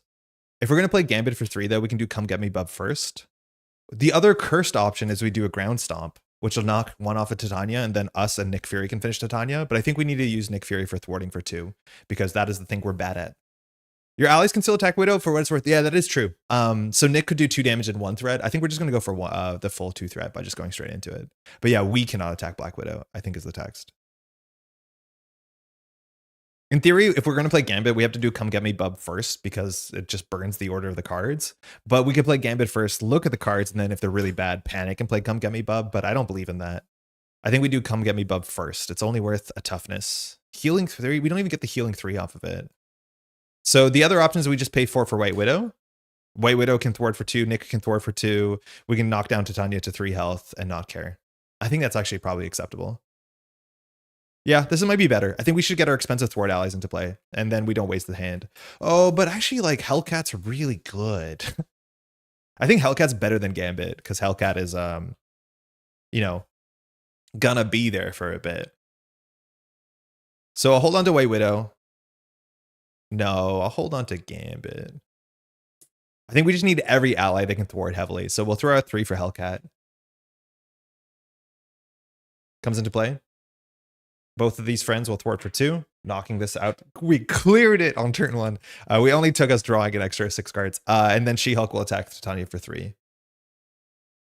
If we want, actually, we could use Nick Fury to attack Titania for 2 more, so she only tickles us for 1. That might actually be acceptable. Then we can set her up for a change of fortune when we jump down and then like jump back up with Ready for Fight. Actually, I kind of like that. So we'll leave 2 on here. Then this goes up to 4. Yeah, we'll leave 2 on there. And instead we'll attack her for 2 with Nick. We'll pass. I don't think we'll hold on to Gambit anymore. We want to find a change of fortune. Superhuman Law Division. We will play this. I think our hubris got the worst of us. Ground stuff. Oh, God. Focused Rage. We need a double here. 1-2 punch. Ugly hand. No resource generators, we'll get punished for it. This goes to 4. Set to 4. A villain's going to attack us for 2 and a card. We are going to block with Nick. 1, 2, 3, 4. 2 boosts on Hydra Patrol. Nick is knocked out. Titania attacks us only for 1 here. We'll just take it. Excuse me. X is equal to her health. Excuse me. So we'll take 1. Encounter card. Stun net. Oh, they changed the text on this card. In the rules insert, it says it has different cards, different text. This is not good for us. Attach your identity, you cannot attack. Exhaust a character you control, discard this card. Any player may trigger this ability. So the only 2 characters we have are these 2. And I don't know if that's going to work out for us. This is a turn where we want to jump down because that's where we're doing our thing. So if we jump down, we can play Superhuman. We can use Superhuman, float an ugly card. I think that's what we're doing. I think that is what we're doing here. I think if anything, we'll keep Focused Rage because it's more important as an engine piece. But I think that's actually what we do here. So we don't need to recover. We'll attack. Or sorry, we'll exhaust our character to get rid of the stun net. Hellcat will do her thing. We'll flip down. We'll spend 1 on the Superhuman Law Division. You see, I believe in us now. We'll exhaust this and spend a mental. So we'll spend our awful ground stop to remove 2 threat from a scheme. Look at us go. Don't throw out the Law Division. Yeah, no, 100%. We learned. This is probably pretty good because we're going to be in all 3 all the time. I'm going to hold on to Focused Rage. We still have, I think, 2 doubles in the deck. This card is a resource piece, which we like. We have another one in the deck. So actually, maybe that's worth discarding this. I'm not 100% sure what else we're trying to draw into. Maybe we should actually discard it so we can get another ready for a fight. Yeah, we have 1 more. It's good though. It is really good. Like 4 hand size sucks, but we also could be drawing into Quinn Carrier. I think this is a bit better than Quinn Carrier. Drawing a card is usually a bit better than a resource. You're drawing 6? Yeah, I know. Yeah, we're definitely drawing 6, but next turn we'll be drawing 4 if we don't find a ready for a fight. Yeah, I'll keep it. Might not be right. We'll learn. We haven't played a lot of this. Stamina, nice. Depth Focus would be good. 1-2 punch is fine. Dr. Sinclair for healing. Come get me, bub. Probably shouldn't be in the deck, let's be honest. And then we have a practice plan, which unfortunately is going to miss the ready for a fight if we're going to do the ready for a fight, which we don't have to, but we probably should. All right, so here, Jennifer's text actually works here. So our alter ego says when threat will be placed on the scheme, prevent 1 of that threat. So this goes to 1 instead of 2. And then Black Widow's going to scheme for 2 in a card, and Titania is going to scheme for 1. I think we have to jump up, so we will. We're going to use ready for a fight. Nope. Ready for a fight says when you would be schemed on, jump up and get attacked instead. And when we jump up with a hero, we get a stomp on Titania. It's Goomba stomped. Goodbye. This is why you'd fire like Change of Fortune, which is really nice. So now Black Widow's attacking for 2 in a card. We don't care. 1 boost, 3 damage. Encounter card. Widow's Bite. Nope. Always happens. You are stunned. Take a damage. Okay. I mean, you're in charge. Does anyone notice that Civil War card quality is worse, or is it just me? I've heard that, Roberts, from other people online. I do think they printed from somewhere else. Maybe the manufacturing, because I think it comes wrapped in paper too. So there might just be going somewhere entirely differently for the printing. For what it's worth, and it's a bit frustrating, there's already cards that I own that have different card backs. I don't know if the colors are different. Is this, you can usually tell where the older cards are. Actually, it's harder to tell because most of these are older cards. But yeah, I've heard that. I know that there's some extra curling. The card stock is a bit thinner. I'll let you know if that changes on my side, but yeah, doesn't feel worse, just different.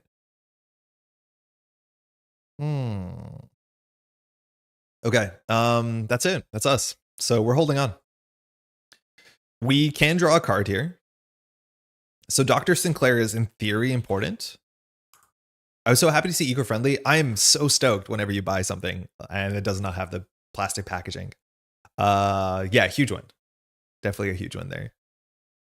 So I want to play practice plan because that gives us some safety in the future. I think the thing that we want to do with this hand is that we just want to play focused rage. We're not in a huge, like we can leave this at 1, no problem. We actually might be able to jump down here, but maybe we don't. But I think we start doing focused rage because if we do 1, 2, 3 for focused rage draws a card. If it's a double, we're gaming. We play Sinclair, we play practice plan. We always send Hellcat back. Yeah, Superhuman Law Division actually pretty good. I take back everything I said. If we draw Deft Focus, it's worth holding at the Limitless Stamina. Limitless Stamina actually deals with threat as well. So there's a chance that if we like attack, take the stun off. I don't think you can 1-2 punch after you're stunned because the attack got canceled. And this is after you make a basic attack. I think this replaces the basic attack. So if we do Limitless Stamina, we're ready after we attack. We could play Come Get Me Bub to go get a minion. Maybe we're able to defeat the minion. That's an option. And we get a toughness and heal 3. That's actually kind of valuable. So that would be something like this. Come Get Me Bub. We can maybe defeat the minion. Then we could ready and then we could play Practice Plan. Like we have a very damage heavy line or we have a setup focused rage line. And if we set up the focused rage, it's like kind of clumsy because we end up spending 3 on the focused rage. Focused Rage draws a card. The card probably doesn't play these 2.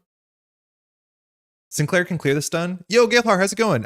Yo, I thought you were gonna be back for another round yesterday, and then when you didn't came back, I felt really bad because I didn't say bye, let alone ask you to sign out. Hopefully everything went well. It was a pleasure sharing a mic with you. Dr. Sinclair can remove the thing, but we have to jump down, and I don't think we're gonna do that this round. But yeah, she can clear it. She's kind of like Night Nurse-esque, but yeah, you have to flip down. The stun prevents the 1-2 punch. I think I'm going to go for the aggro line. I think the aggro line's a bit more interesting. Card curling is caused by heat or humidity. Yeah, but I thought that was like card curling caused by heat or humidity has to do with foils. Because when you have a foil card, it's like 2 layers of material. It's like the metallic layer and the paper layer. And so if there's humidity, they each like strain in a different way. And that causes like classic curling. I'm assuming you still get curls on regular cards. Let's try it. Come get me, bub. Discard cards from the top of the deck until a minion's put into play. I was scheduled for 1 more round, but had to drop early. Oh, I had no idea. Hopefully everything was good. It was nice to have you. Quick strike. Bummer. So Aim Commando is in play with us. It's going to attack for 2. We'll just take it. We can't afford to block. And then it's in play. And then we get heal 3 and a toughness. We will attack, which uses the stun. Okay, that's Come Get Me, bub. Then we will... yeah, I think we're just getting rid of this. We'll play Limitless. Limitless. We ready ourselves because we're one of the big heroes. We will simply attack for 3 into Aim Commando, smashing it. We can decide whether we want to play 1-2 punch here. It'll cost us our Dr. Sinclair, which maybe that's worth it. Because either with this hand we play Dr. Sinclair, or we can ready ourselves to attack Black Widow for 3, clearing 1 threat. I think I'm going to jump down and do Dr. Sinclair. We have a toughness, so staying up is not that bad. The 3 attack is... No, let's just do Practice Plan. Sorry, Dr. Sinclair will come back later. So we're going to pitch 1 for 1-2 punch. So after you make a basic attack, ready She-Hulk. I'll play Practice Plan just so we have no cards in hand. I don't know if that's a punishment or not. Maybe there's a preparation that says discard a card. Then we'll attack for 3 into Black Widow, but we have to do her text. So we discard 1 threat. We have to reveal no preparation, get rid of Dark Designs, and then she takes 3. All right, we're doing good. We won't use Hellcat. Very important. We have to remember we can bounce Hellcat, but that's going to be on a turn where we either need to do it or we have other issues or resources, more accurately. It was really cool. It's fine. Okay, good to hear. Cardstock can curl depending on how it's printed or stored. Okay, so it can just like straight curl for humidity reasons. Limitless.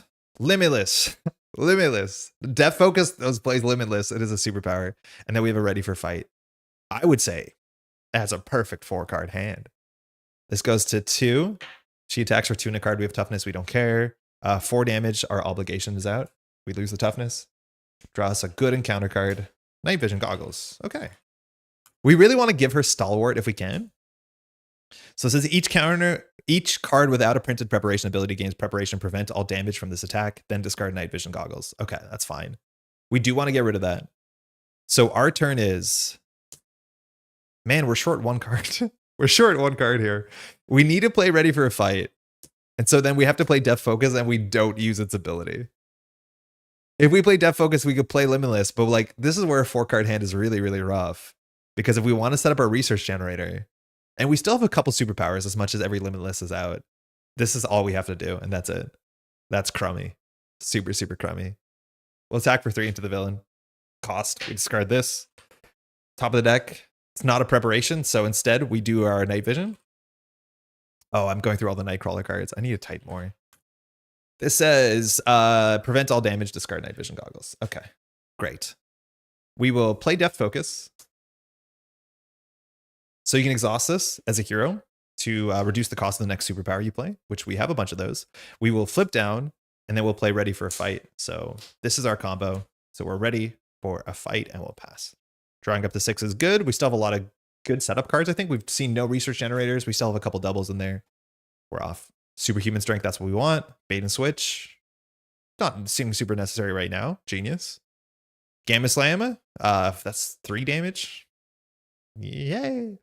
Grant Ward is great. And then an energy. So kind of an ugly hand here too. Man. Just having bad cards in your hero deck is like such a curse. This would go to 3, but we'll prevent one of them. Now Black Widow would scheme, but we'll get rid of Ready for a Fight, which means we can add Practice Plan back to our hand. Sorry, other way around. This Practice Plan says when you would discard a thing, preparation added to your hand. We flip up, which means we can do a stomp on Black Widow. And now she is attacking us for 2 and a card we will not defend. 5 damage. Ow. Where's Dr. Sinclair? We're down on 6. 1 encounter card. Widow's Bite. We are stunned and take a damage. Don't look at that one. Yeah. Take a damage. You're stunned. All right. We're at 5. We do need recover. What do you use to show the card? Preview so fast. I'm sure you've been asked this before. No, that's cool. So what I did is I built this. It's a Windows batch script. So I'm not too familiar with batch scripts, but they're like really easy scripts you can write. They're not very intuitive to read, but you can write them in Notepad and then you just run them and it executes a script. So I have a script that basically all I do is I have this like command terminal box, and the short of the long is all it does. This is the easiest way to build an overlay. And I actually have shared this overlay. If you search up my name, A Maurik, on GitHub, I do share this. How it works. I have a folder, and in the folder, I have a card, it's just a PNG, called preview.png.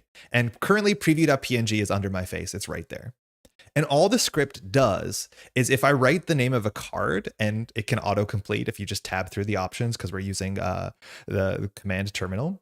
Anytime that I enter a card in, all the script does is that it takes that card, which all the cards I have downloaded and saved and labeled, which is the hard part of everything, and it just grabs that card and it copies it and it pastes it as preview.png.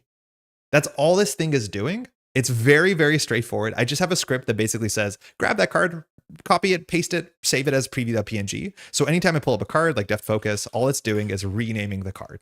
It's renaming a card in a folder, and this card always just shows preview.png. Super, super easy. Let's see if YouTube beats the link. If you share the link, I don't have it. There's a bunch more going on behind the scenes because this script also like controls health. It allows me to show the names here, and it does a lot more other stuff. It's a bit more complicated also because schemes come in a different size. So there's technically a preview PNG called preview scheme PNG that sets up its own way. So there's a lot more work that works that you need to work. But the short of the long is all I'm showing underneath me is one card, and all I'm doing with my script is renaming cards to be that card. Hopefully that makes sense. Maybe She-Hulk is not that good. Robert, what are you talking about? Robert, she's great. I store all my cards the same way in the same place, and the Civil War cards are the only ones that curl. Yeah. I'm in software, so useful batch scripts are sick. That's cool. Yeah, if you search a.maverick, it's my handle, a.mavric on GitHub, and I share a very simple version of it, but that's all it is. It's a batch script that just renames cards. The hard part is getting all the cards labeled and organized. But yeah, I just autocomplete. Cool. I know, I'm pretty sure Jello has used a version of that on his streams, and it's I use it for Netrunner in every card game I really play online. Cool. I recently updated it, so now that I can add the villain's name, so I can write something like V advance, and it just advances the villain. So there's some more functionality. I also shortcut it, so now if I write hero, I can write, it knows my hero. If I hit Nem, it adds my nemesis. And so I've just kind of embellished it to make it a bit different. I have to reset the villain. Hold on. The villain, Black Widow 3. Oh, there's so many cards that say the word Black Widow. Shouldn't have done this. Villain. We're on stage 2. Strange has exactly 0 superpower traded cards. It is funny. Yes. Yep. And on that note, if you play the other copy of Death Focus, Archangel has 1 superpower card. Random. Straight random. I'm seeing it as A. Oh, it's A-Maverick. Thank you. That's it. Oh yeah, yeah. Angel doesn't have a lot of superpower cards and has Depth Focus. Yeah, neither does the other guy. It's just great. Hey City, how's it going? I started with it, but I used Python for mine. I streamed Earthbound Rangers. Oh yeah, right. There's probably better ways to do it. People do like Node CG stuff and have graphical interfaces. Mine is just a keyboard on my lap. So okay, sorry, back on track. We have a ready for a fight. The only physical is unfortunately Grant Ward, so he's spoken for. We have no superpowers. Oh no, we do have a superpower. We have superhuman strength. So we could like play superhuman strength like this, and then we could just do a big old Gamma Slam. We could do a huge Gamma Slam. Imagine we Gamma Slam and the preparation that shows up says prevent all damage. I still think we're doing this because it's fun. The other options, we can bounce Hellcat, replay Hellcat, and then just like Superhuman Law Division Gamma Slam. That's probably a bit more responsible. So in theory here, Gamma Slam is like not bad. It's a 10 damage attack, which like that's good. It like will ruin Black Widow. There's a small chance that the preparation card on the top says take no damage, but that is definitely a line. We have to get rid of our stun first, which is fine. We also could consider like staying down for one turn just to recover because our recovery is 5 and we are getting a bit messed up. I could see that also being a possibility. I don't want to advance the Black Widow with the Gamma Slam until we're ready to close the game out because then we're adding 3 threat a turn and that's like obviously going to be an issue. There's no way around that. So I think we might just like jump down and recover. So if that's the case, we won't get rid of the stun. I'm going to use Hellcat's ability to return her to our hand. I'm going to use Depth Focus to reduce the cost of the next superpower. We'll play Superhuman Strength. So now, oops, not you. Now all our attacks are +2, but we have to get rid of this. And again, if you cannot pay the ability, or if this effect doesn't change the game state, you don't get rid of it. So we attack a Stalwart. If we attack a minion and defeat it, this will stay.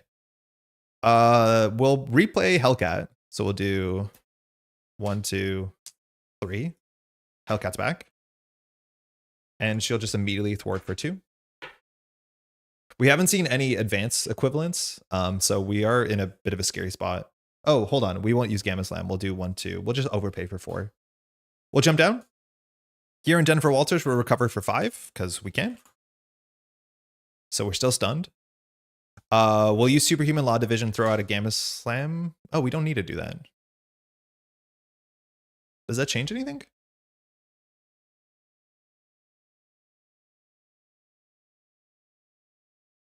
Slightly, yeah. So we don't have to do that. So instead, we'll just play Grant Ward, I guess. Grant Ward will attack for 2.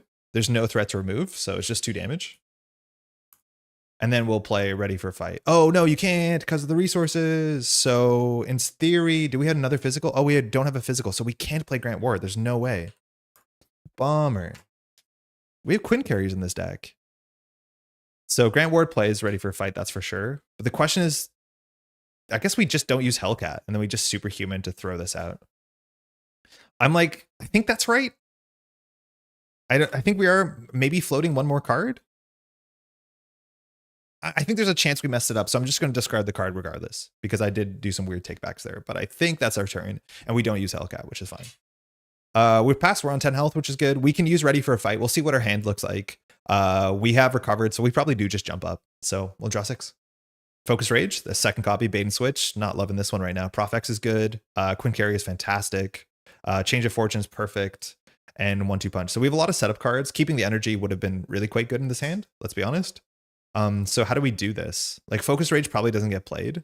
So we have to get Quinn Carrier down for a bunch of reasons. So we pitch like 1, 2, 3. We play Change of Fortune. Our hand has no superpowers. This deck is not superpower dense. This is fine. I think we have to jump up though. And then we'll have another card. No, we won't have another card in hand. And whatever, we should be playing 2 practice plans. It is that good. Yeah. Okay. Not much to do here. Our alter ego ability kicks in. So we only do 1 and then we'll jump up. We're going to deck out in a turn. So Ready for Fight is in the bin. And now Black Widow's attacking us for 2 and a card.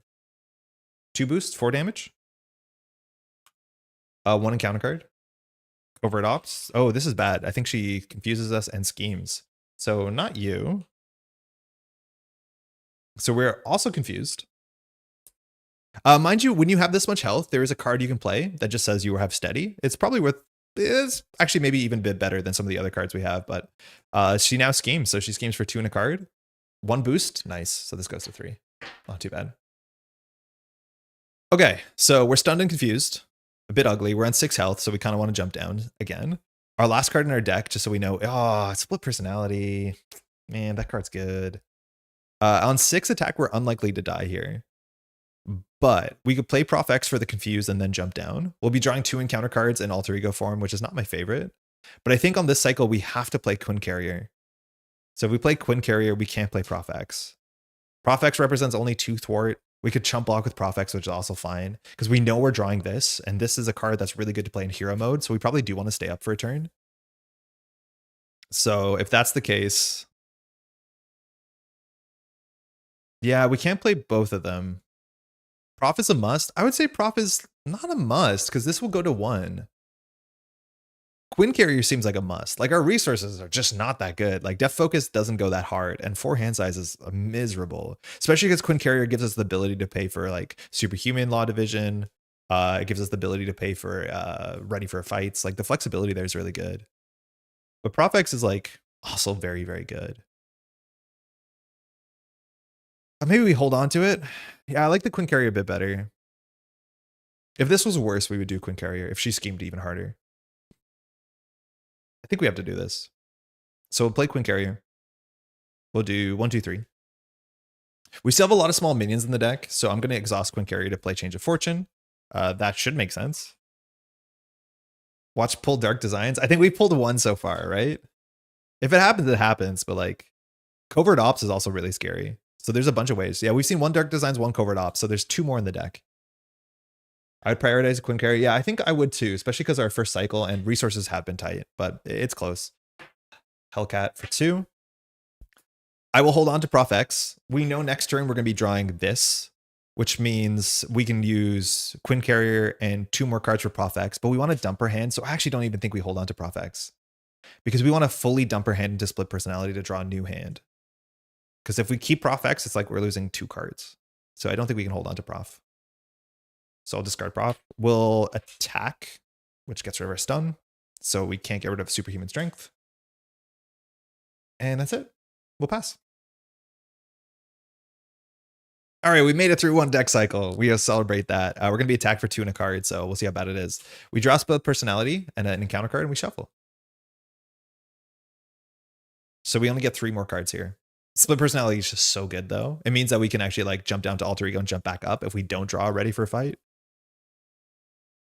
And we're pretty good at knocking out almost any minions. What we'll have a concern with is if we draw a Quick Strike minion. If that's the case, we'll either have to block with Hellcat, which we don't want to do, or block with ourselves. Because Black Widow on average is doing 4 damage, and then Quick Strike minion will finish the game. For us. Poorly. We'll cut. 3 more cards. Ground Stomp. God dang it. Nick Fury. Not great with Split Personality, so we see which way we go. Limitless is a superpower, so it is free. But this hand is probably just play Split Personality and then draw a whole bunch more. It's like not great. So the cool thing here is we can do Def Focus for Limitless and then do Quinn Carrier for Split Personality and then just draw 6 more cards. So that actually is kind of nice. This goes to 3. Black Widow is attacking for 2 and a card. We'll take it. 1 boost on this is Hydra Jet Trooper. It says, if you're in a hero form, this villain attacks you. The villain attacks you after this activation. Do not deal any boost cards. Oh, that's fine. So Black Widow attacks us for 2 because there's no boost on this. And then if the villain attacks you again with no boost cards, so we take 2 more. So this is like a 2 boost. Are we doing that right? Yeah, that's fine. 2 encounter cards. If we draw the Dance of Knives or whatever it's called, we have to knock out Hellcat or we die. Oh, that's really bad. Oh, I forgot about this card. Oh, not you. Never you. Hold on. Acrobatics villain. If you are in alter ego form, change the hero form. Black Widow attacks you, give her an additional boost card. So Hellcat is going to be the hero we deserve. Black Widow's attacking for 1, 2. Last Dark Designs. 1 counter. 3, 4. Okay. Hellcat, you are a hero. Last card. Hydra Soldier. Okay, has guard. That's fine. I have to write more than Hydra. It takes so long. So guard, 4 health, and when you destroy this thing, you have to get another encounter card. Okay. It's back to us. We can do this. We're fine. Fine. We're going to attack for 5. It defeats Hydra Soldier, so we get an encounter card. But because there's nothing to stun, we don't have to get rid of Superhuman Strength. Then we'll do Death Focus to play Limitless Stamina, which just readies us. It's a superpower. And then we'll do Quinn Carrier, and then 2 cards for Split Personality. We are ready. So Split Personality, such a cool card. Change your form, and then draw up to your hand size, which is 6. So we want to ready for a fight here if we can get it. Oh, just off the top. Limitless, Gambi, Genius, 1-2 punch, ready for fight. Sick. Really good. Here we can do some threat control. We definitely play Gambi. Ready for fight. We have so many physical icons, so that's good. We don't probably jump up here. I think we do stay down. So we're going to lose. We're going to waste some of these cards, unfortunately, because these are all like hero cards functionally. So we are going to waste some resources. That's fine. We'll start with Gambit. So we'll do 1, 2, 3 into Gambit. And when Gambit enters play, we look at the top 3. We can't rearrange them, but we tuck one of them underneath Gambit, and Gambit gains those stats functionally. So we have a 1 boost on Grappling Hook. This is also cool because we see the top of the deck, so we can see if there's any preparations. This is discard 1 event card from your hand. Hold on, we should just read these fully. No, need to learn. When a player plays an event card, cancels its effect and discards it, then discard this card. That's not the worst card. Evil Alliance, if things are going, this will be the boost card. We obviously don't want this as our encounter card. So we have a lot of control over that. That's really good. And then we have, oh God, this is bad. So none of these have a big boost. So Hydra Flame Soldier as a minion is fine. So I think we take 1 boost and we discard Evil Alliance. So we'll just have a Flame Soldier in play. So that means we tuck Evil Alliance underneath us, and Gambit has 0 stats. No, there's no way that's happening. So we put the Grappling Hook underneath us. So Gambit at least is a 1/1/1. So that's not good. Evil Alliance will be the boost, which will get 1 pursued by the past counter, and Hydra Flame Soldier will be your encounter card. That's acceptable. All right, Gambit has 1 attack. He usually played Gambit, and it feels so much better than this, especially on Expert, but we totally whiffed on that. So just a 1/1. Block would have been nice. What do you mean? Oh, with Prof? Yeah, I think so. But this turn seems really good. Scrubs? Reference? Oh, Scrubs is like the show. Not sure what made the show then. I don't know. I've never really watched Scrubs. So if you think I'm making the reference, unfortunately. If we attack 2, we could discard this card to get 1 thwart off. So like we actually could manage the deck in a different way. So if we attack, this becomes our boost. Says if it resolves during an undefended attack, discard as support. So that's bad. So I don't think we will attack Black Widow. We in theory get 1 more value from Gambit if we do attack Black Widow, but I think we'll be okay.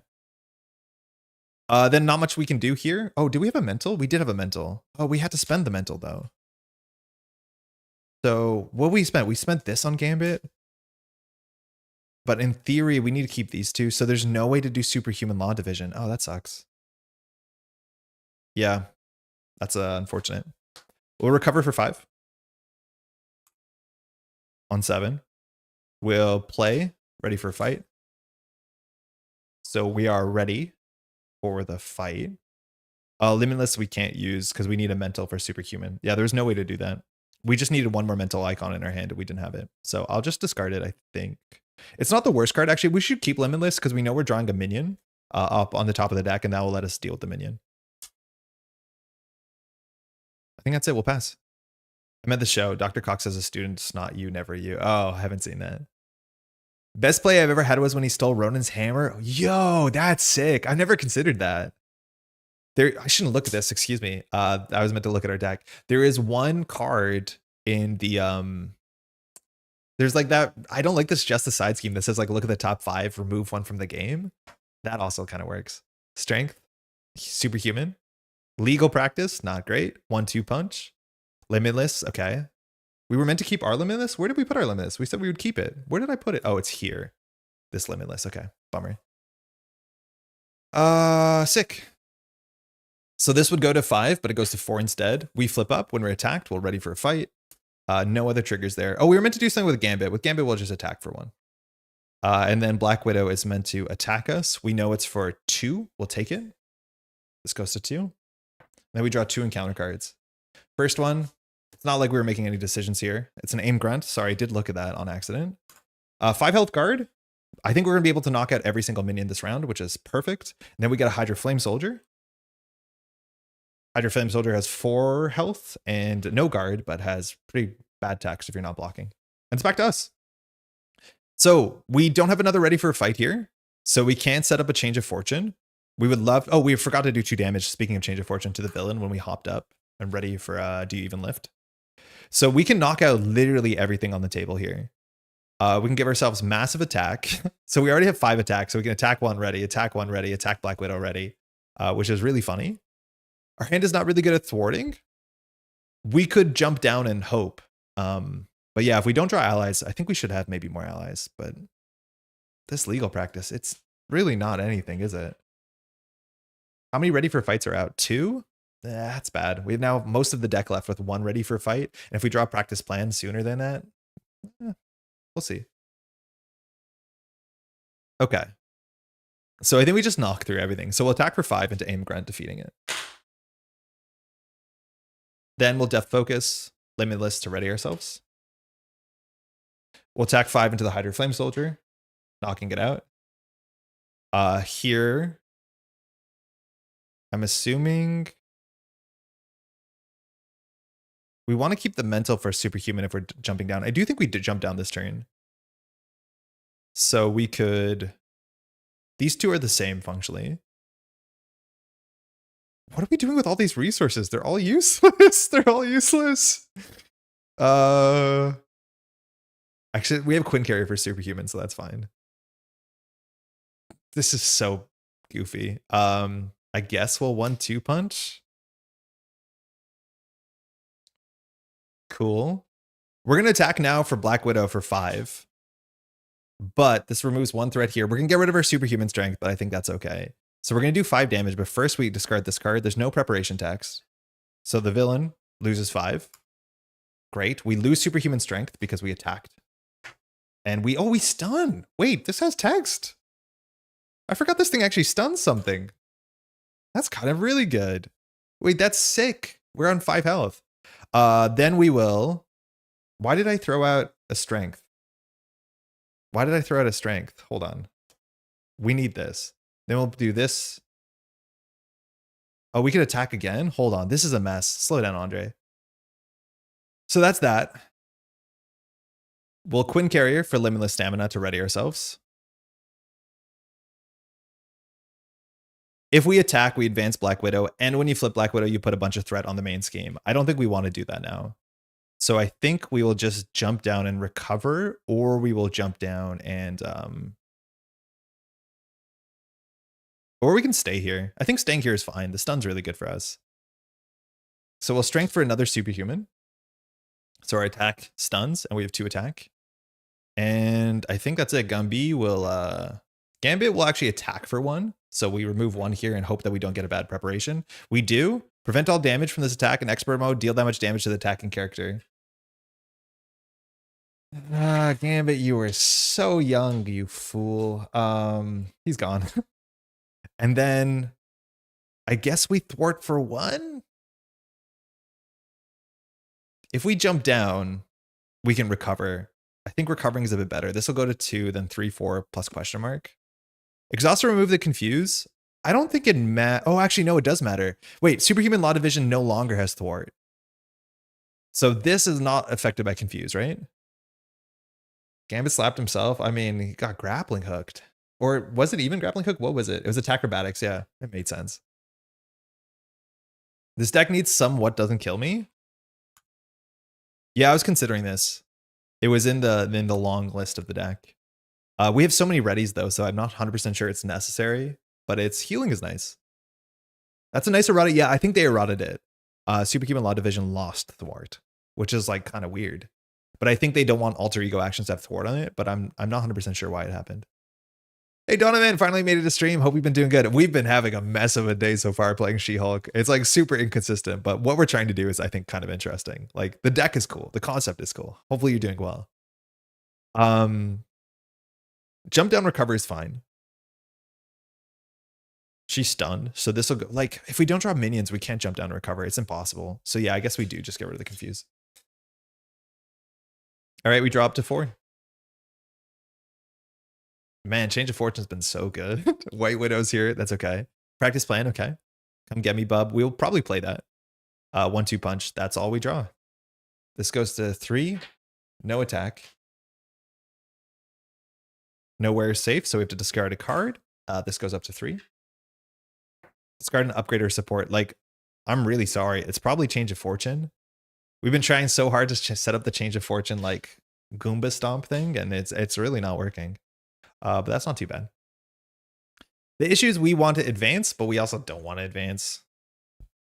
Yeah, we really don't want to advance. Because if we attack her, again, when you flip Black Widow, I think she puts like 3 threat on the main scheme, and then you're adding 3 a turn, which means if we can't set up a Gamma Slam to end the game, we're in a really bad spot. Because this is Black Widow 3. She places 3 threats, so this will go to 6, and then we're adding 3 a turn, and she schemes even harder. So I think our goal here is to get Gamma Slam up to like lethal range, and then just do it in 1 turn. And our Gamma Slam is still in the deck. Currently, it'll do 10 damage, and then we can probably attack twice for 15, 18. That'll probably get there, as much as maybe preparations will care. So if this is the case, I think we start with Come Get Me, Bub. If we play Come Get Me, Bub, we can't play White Widow. Do we just spend our whole hand on White Widow? That also feels bad. No, I'm not doing it. I'm not doing it. Come get me, bub. Discard cards. Wait, no, hold on. So like anything that we draw, we can knock out with 1-2 punch. We can play Practice Plan. We throw out White Widow. This seems fine. Change of Fortune IMO is a trap for 2 cards. Lol, it really only works when you're ahead and already winning. Oh, I don't think so. I think Change of Fortune is just cracked. I think Change of Fortune is only, it's much better when you're playing multiplayer because there's a lot more chances for She-Hulk to flip up and do 2 damage. But also if you're building a deck that has more cards, like the only way that we can fire Change of Fortune consistently is by doing our Flip Stomp. And our Flip Stomp is just not as consistent for a bunch of reasons. But yeah, it is a bit too cute in this, but I don't mind it. Oops. It's a Hydra Jet Trooper. Joke's on us. We want to take damage. Every time that we've done this, we've drawn a what's it called? A quick strike. So we're getting attack for 2. We'll take it. Then we'll get 3 back and toughness. Okay, we'll attack for 5. Knocking out the Jet Trooper. We don't have to stun it because we can't. So we don't get rid of this. We will play 1-2 punch, I guess. It's readies us. What's the name of the app you showed at the start of the stream? I don't think I showed an app at the start of the stream. What did the app do? I think I just showed the rules document. This thing? The PDF? Oh, board game tracking. I did show the app. It's called BG Stats. Board game stats. It's really, really good. I track everything. I play Practice Plan. This is awful. We have no allies, and it's because we didn't play our ally. Yeah, this is not good. I guess we thwart for 1 and feel good about it. Pass. Draw 4. Ground Stomp, awful. Grant Ward, fine. Bait and Switch, possible. And Focused Rage, which we haven't played yet. I feel like it will convince me to play the games I own more. It's really easy to set up challenges and stuff like that, so it can tell you like what games you played this year, your insights, which I'll show after this game if you want. But like Maddie, my partner and I, we have like a 10x10, which we can track on that as much as we have a physical board. And you can set up challenges, like play every game I own at least once this year, which like that would be good. It's free. If you want to get better tracking, you have to pay. But it's like $5. Really good app. Widow's attacking us for 2 and a card. We'll just take it. We have toughness. 4 damage. 1 counter card. Covert Ops. You were confused. Black Widow schemes. I think we lose. I don't think we can do this. This deck is way too inconsistent. I don't think like Practice Plan is so good. Ready for Fight is so good, but we just can't get there. You were confused. It's just the rest of the kit is fighting us so hard. Black Widow schemes for 2 and a card. 1 boost. If this card resolves during an undefended attack, it's not. So this goes to 6. And once again, with a 4-card hand size, we are unable to clear threat at all, and we will lose. We can't advance Black Widow because we lose. We have 2 threat in our hand. It's bad. We could like play Bait and Switch in theory, and that's maybe the best we got. But the issue with Bait and Switch is a thwart card, so we have to exhaust ourselves. I think that's what we have to do. I wonder if we should just also like somehow figure out how to play Avengers Mansion. I think this is a card that a lot of people think is a total staple, and I just never play it. I feel like the speed of the games that I play, usually the cost to pay this is not. Yeah, maybe it's like comparable to Queen Carry, but 4 to 3 is like not a linear jump in install costs. Wish we could talk about the downsides of gamifying my hobbies, but that's not an important. I mean, yeah, gamifying the games doesn't feel awful. Change of Fortune worked so far, getting a windfall every other turn or so, so opposed to keeping the constant stream of cards. I actually tried a Nova Protection in a 4-player game with a Change of Fortune. Boom guy with a winning hand mentioned the idea for just temp Nova, and it was really fun. Yeah, I could see that. Nova is one of those characters that also needs like minions engaged to really pop off, so you have a couple reasons to try and pursue that. But I don't play a lot of Nova. This stinks. This is really bad.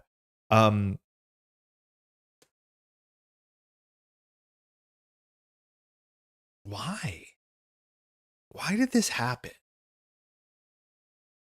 Art is great, but why did this happen?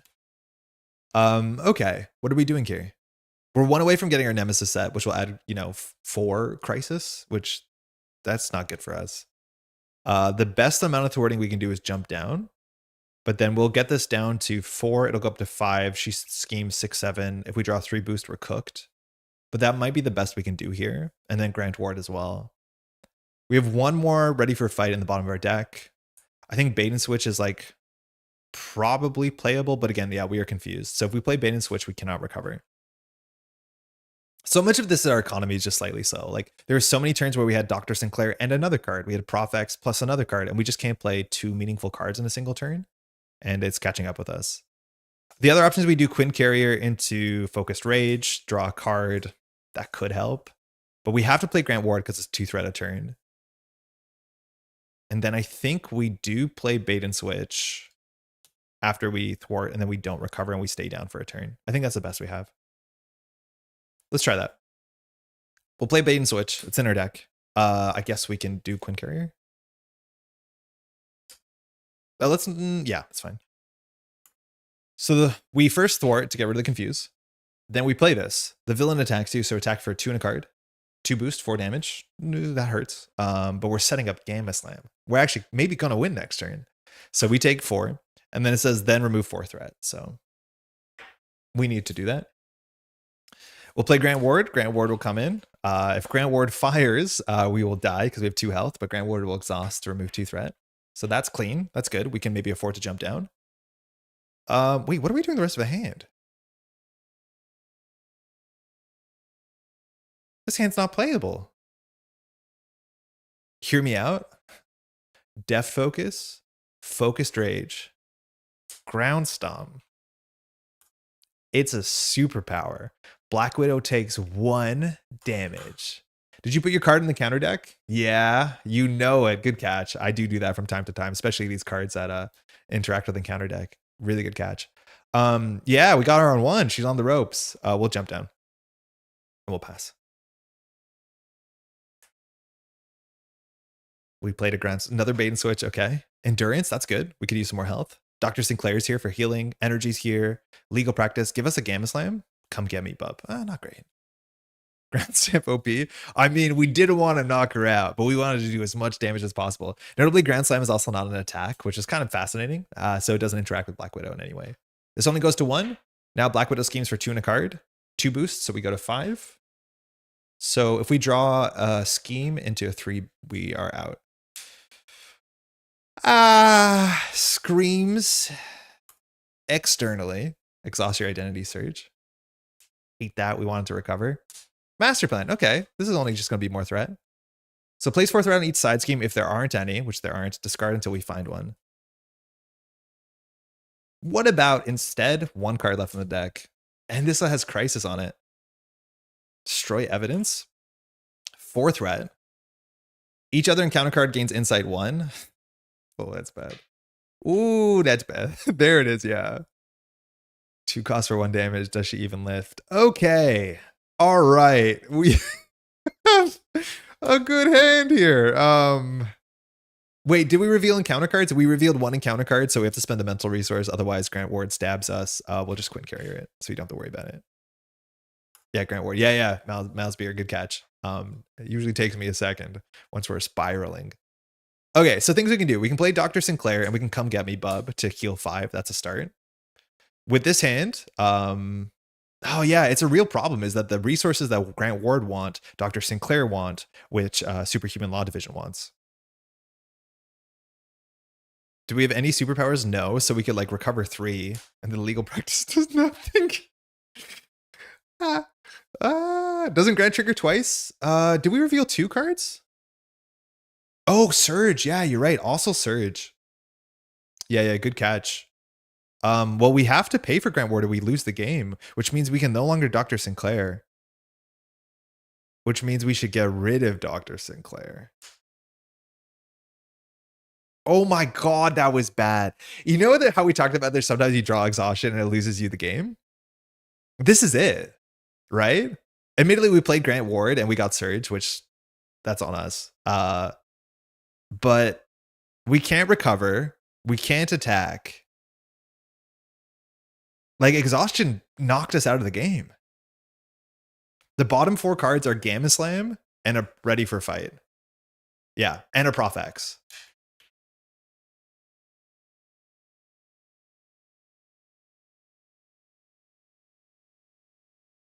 Holy, is this bad? So maybe we just stay down here again? I hate that card. You and me both. Like, Superhuman Law Division can take 2 off of this. What's the text on legal practice? So this discards X cards from hand. Choose and remove threat from a scheme? You can't even split it? The Dirts gives you 3 health so you can flip up. So does Come Get Me Bub and a toughness, so it might be strictly better. But I think we just stay down one more turn. So I think the only play we have here is we use Grant Ward here. The problem is we're going to deck out too. So Grant Ward, this is like the worst time to have Grant Ward is when you're going to deck out for hopefully obvious reasons. That goes to 2. I think we Superhuman to throw out our only mental. Yeah, so we can Superhuman to clear Destroy Evidence. So that's good. And then I believe we use the power of our legal practice to remove 1 threat because we probably should play Endurance. What's the text on legal practice? That's when you know you're in trouble. Yes. And I think we're going to play this to remove 1 threat. This card should have said 2 threat on it. Oh my god, this card should have said 2 threat on it. Why does it say 1 threat? Like I'm spending 3 cards for 2 threat. Make it make sense. It doesn't make sense. If you're spending your whole hand on this, you're spending 6 cards for 5 threat. Make it make sense. Okay. So our priorities either are we play Endurance for 1 threat. Well, it's technically 2 threat. Because it's core set. Yeah, but like the core set, some of the core set cards make a lot of sense. This one doesn't, but like doesn't in the wildest way. Like I don't know how this felt good in playtesting. It's not even spend resources. Like if it was spend resources, we could spend 2 for a single card. Anyways, yeah, it's fine. So I think we just do the best we can. Legal practice for 1. Got him. And then we'll play Endurance because I do think having 3 more health is going to matter. We're on 5 health. We can consider flipping up. We don't 100% die, but I think these are values. Threat remove and alter ego a lot more. Yeah, you're right. I think that is the big thing is we're an alter ego. But like, yeah, She-Hulk suffers from core set syndrome, but at least her stats, hero power, and health make up for it. Yeah, her health good. Her text really fun. But I just wish I could play fewer of her hero cards. Like there's not a lot of characters where if you could remove their hero cards, they get better. Did you block the main scheme increase with the alter ego ability? I'm like pretty sure we did. I'm pretty sure we did. I think we only added 1 instead of 2, but I can't rewind, unfortunately. So he's definitely better in multiplayer. I'm not sure why. Ready for fight. We know these cards. Gamma Slam. So Gamma Slam does a lot of damage. We have 18 health, so it does 15 damage. No, 13 damage. That's good. We actually could win this turn if things go our way. Prof X, last card is Focus Rage, draw on counter card. So sorry, Grant Ward. We shuffle, we draw 2 more. And we're just going to have to sit here. We probably don't even jump up because we want to set up another Ready for Fight. Actually, no, with Gamma Slam, we have to. Oh boy.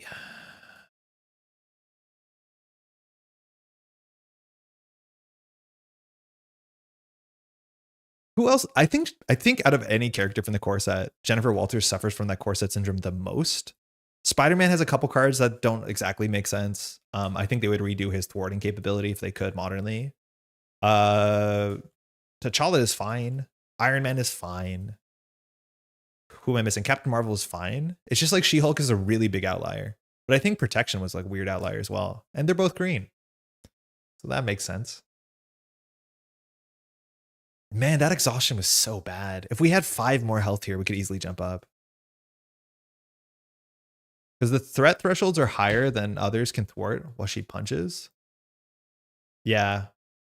Yeah, she just has like a roll ground stomp. Illegal fractures. Oh god.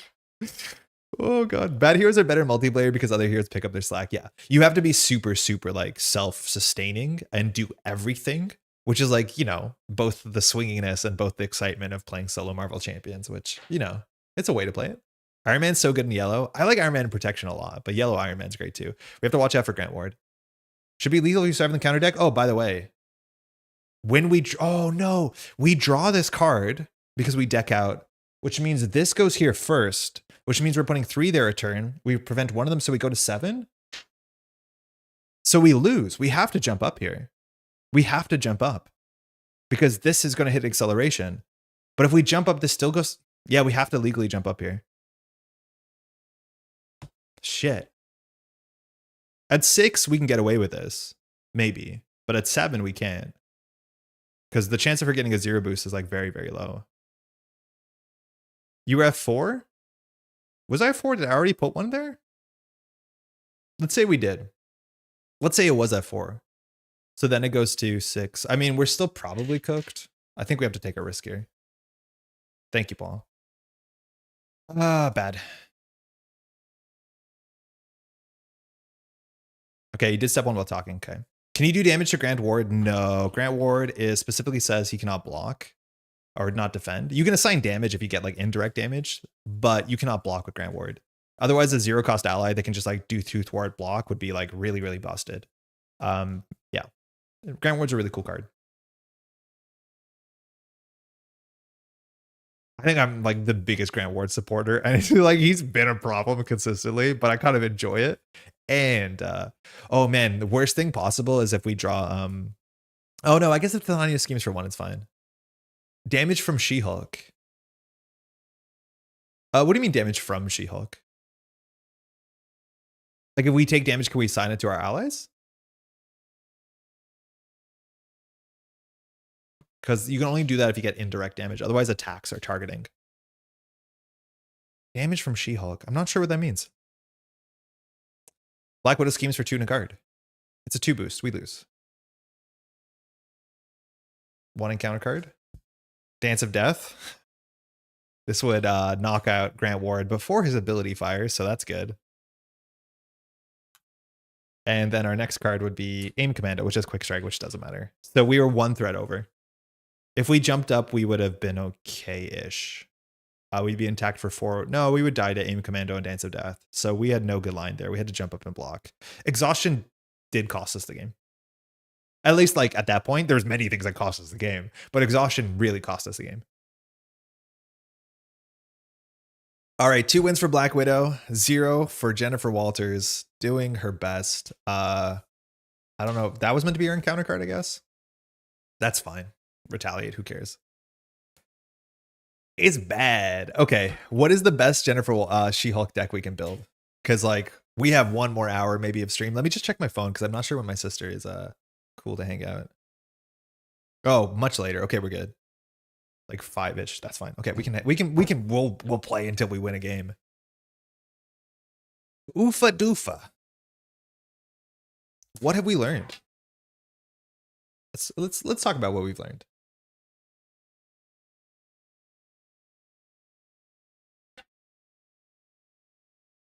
Justice? I mean, it's the obvious choice, isn't it? I want to stomp on little minions. It makes me so happy. And how could you take that happiness away from me? The ability to just like little stomp on a little guy. Little guy gets stomped on a bit. All right, we're going to be hypercritical about this. I've lost so many games to exhaustion. It's just a tempo hit that I find fell behind because you can't catch up. Yeah.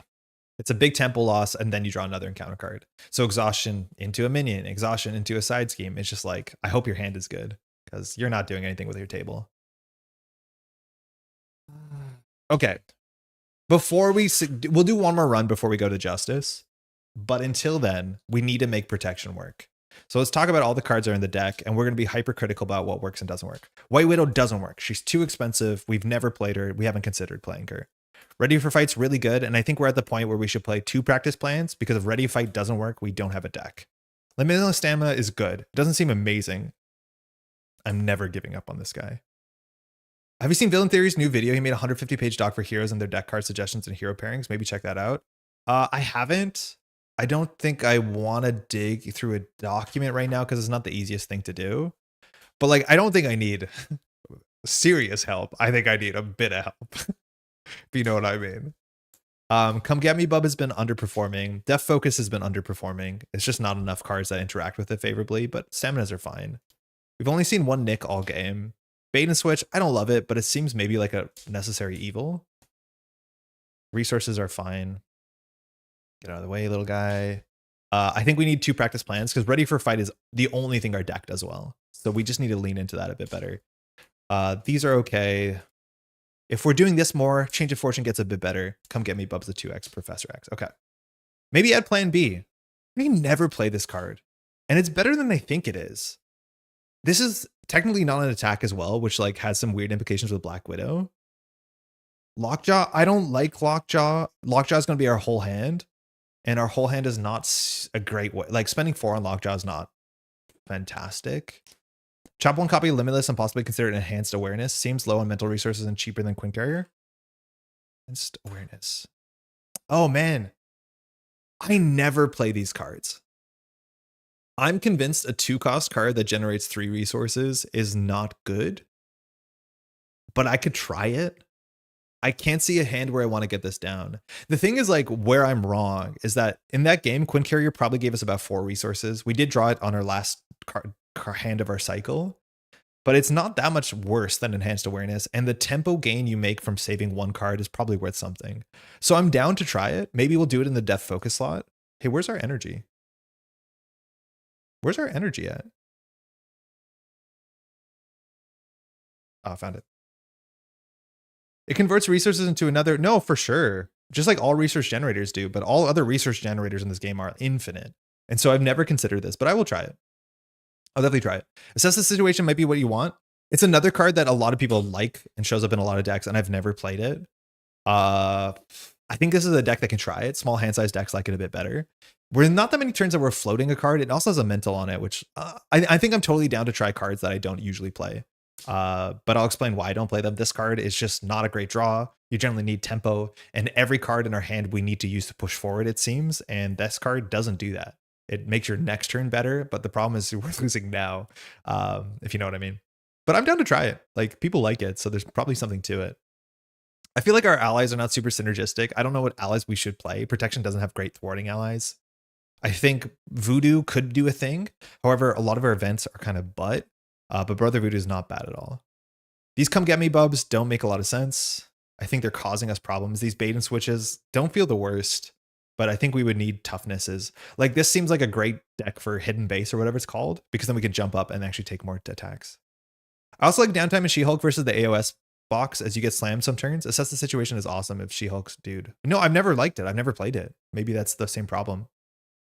Downtime doesn't work with Dr. Sinclair. Oh, it does.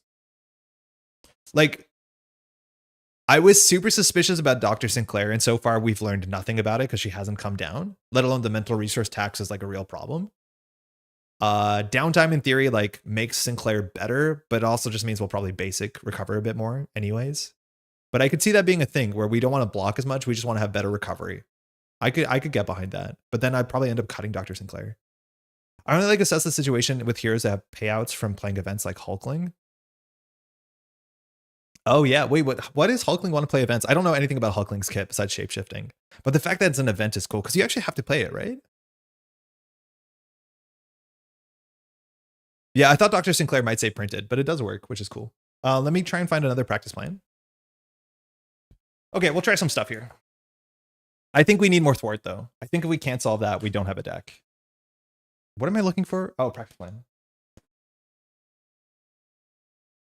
So we'll try 3 and 2, so we can do that more consistently. These are all limit 1 per deck, so sometimes you just draw bad. That's the issue. Like if we draw a hand of 3 of these and none of these, like what do you do? I don't know. We'll get rid of Deft Focus. We'll get rid of 1 Limitless. So we have to add 2 more cards here at a minimum. Hulking Leg's low cost stuff. Okay. So I think we can get rid of Dr. Sinclair. We'll get rid of the Come Get Me Bubs. So we have to add 4 cards.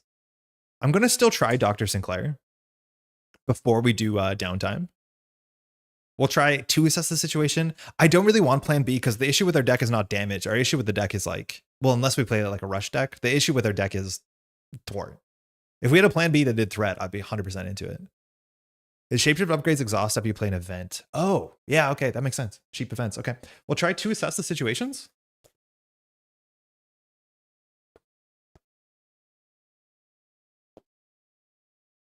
Yeah, if we had a little card that say when you play event, deal 1 damage, I'd be kind of into it. So let's say that's a soft resource card. So I want more allies. We need more thwarting power. Do we just play good basics? I don't know if we can afford to bait and switch. Maybe we can. Yeah, let's play the downtime so we can just like tank more hits with bait and switch.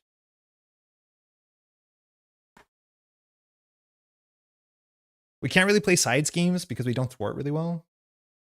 What are we getting here? What are we getting? Oh, downtime. Rogue costs 4. And I cannot imagine us, like we saw this issue, we can't play a 4-cost ally.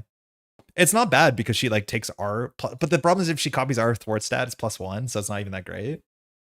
But the biggest issue is like a 4-cost card is unplayable when you have a 4-cost hand, a 4-size hand. At least unplayable on most board states. Flow Like Water's defense events, yeah.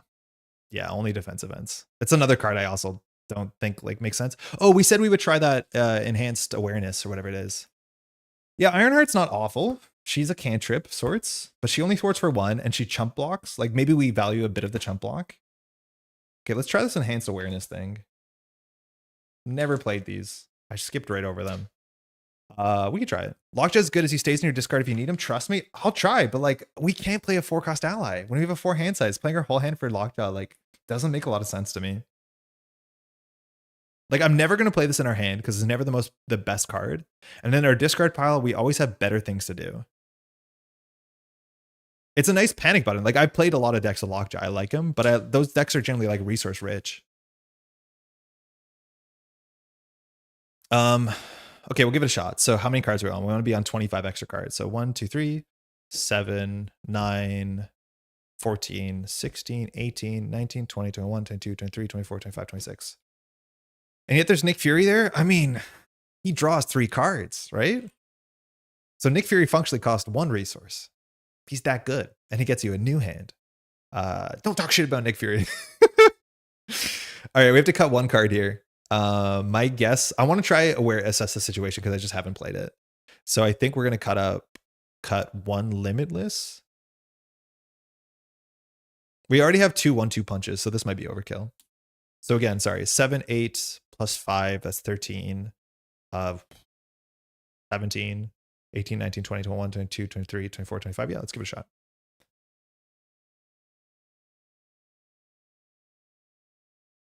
Great job picking up cards, bud. You're so good at picking up all those cards off the table. All right, what about Machine Man? Machine Man, I don't mind either. He's a good basic. Machine Man, I would play in decks, the same sort of decks that play Lockjaw.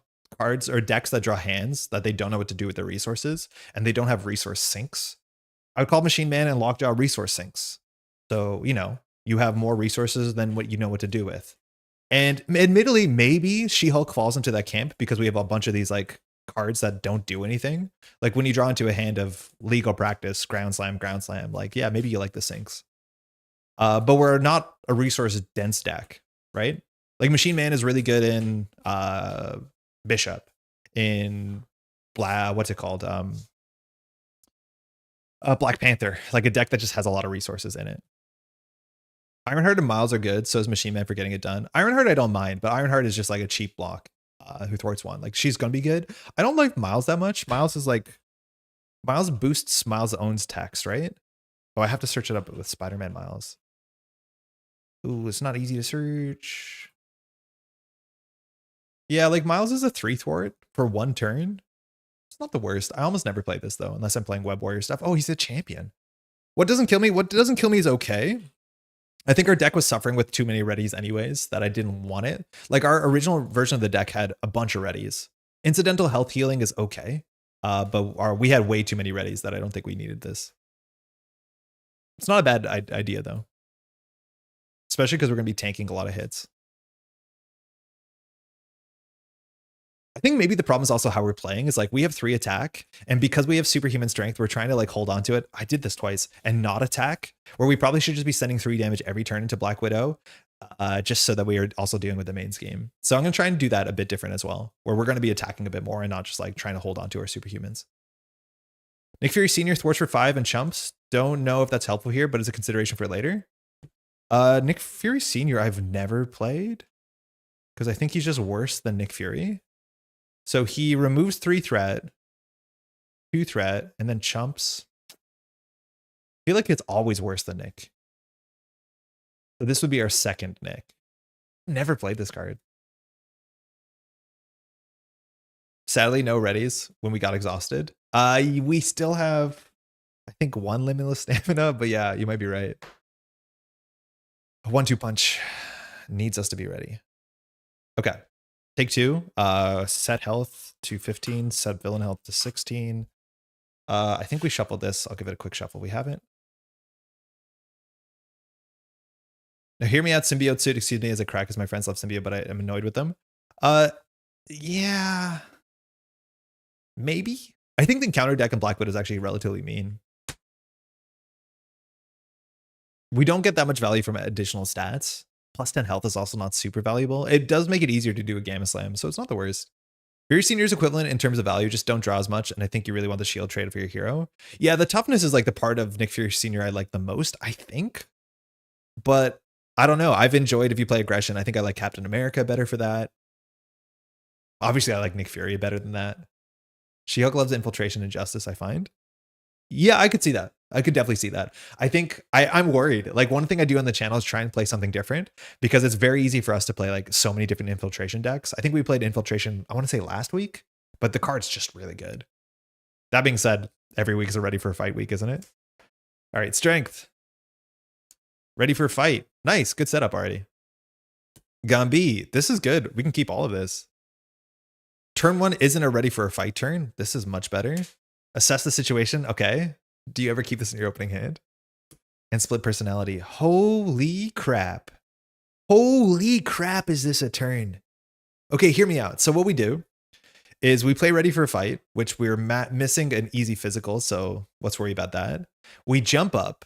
We smash the aim commando. Then we play split personality to jump down. So that'll be like 3 cards. So we do this. We have 1 card left over. So we jump up, we smash the aim commando, we stomp on Black Widow. Then we play split personality, we jump down. We're holding ready for a fight anyways. I think this is perfect. If that's the case, we probably do Gambit for Assess, because we can play Assess and then have no cards in hand. And then next turn we draw into 7 hand size. This is hella cool. I'm just straight keeping this hand. It's really funny playing Captain Marvel and playing both Nick Furies in 1 turn and doing other stuff. Oh my god, yeah. I haven't considered that. Is she shield? Is Captain Marvel shield traded too? Nick Senior's basic that removes 5 thwart with his ability and thwarts. Good and low thwart decks. Not as good as Nick Fury core. Yeah, that's my issue. It's like probably worse than that. It's probably worse than Prof X. Okay, unfortunately, ready for a fight's the tricky one, so we'll do ready for a fight. Think off of a strength, because we have to pay a physical for this. So that's good. We'll jump up. Oh, Connor shield. Okay. We'll do big stomp to Black Widow. So Black Widow takes 2. It's not an attack. We'll play assess the situation. How do you remember this? I'm going to forget this. So I'll just put on top of my deck so we get +1 hand size. And then we're just going to do 3 for split personality. First, we'll attack aim commando.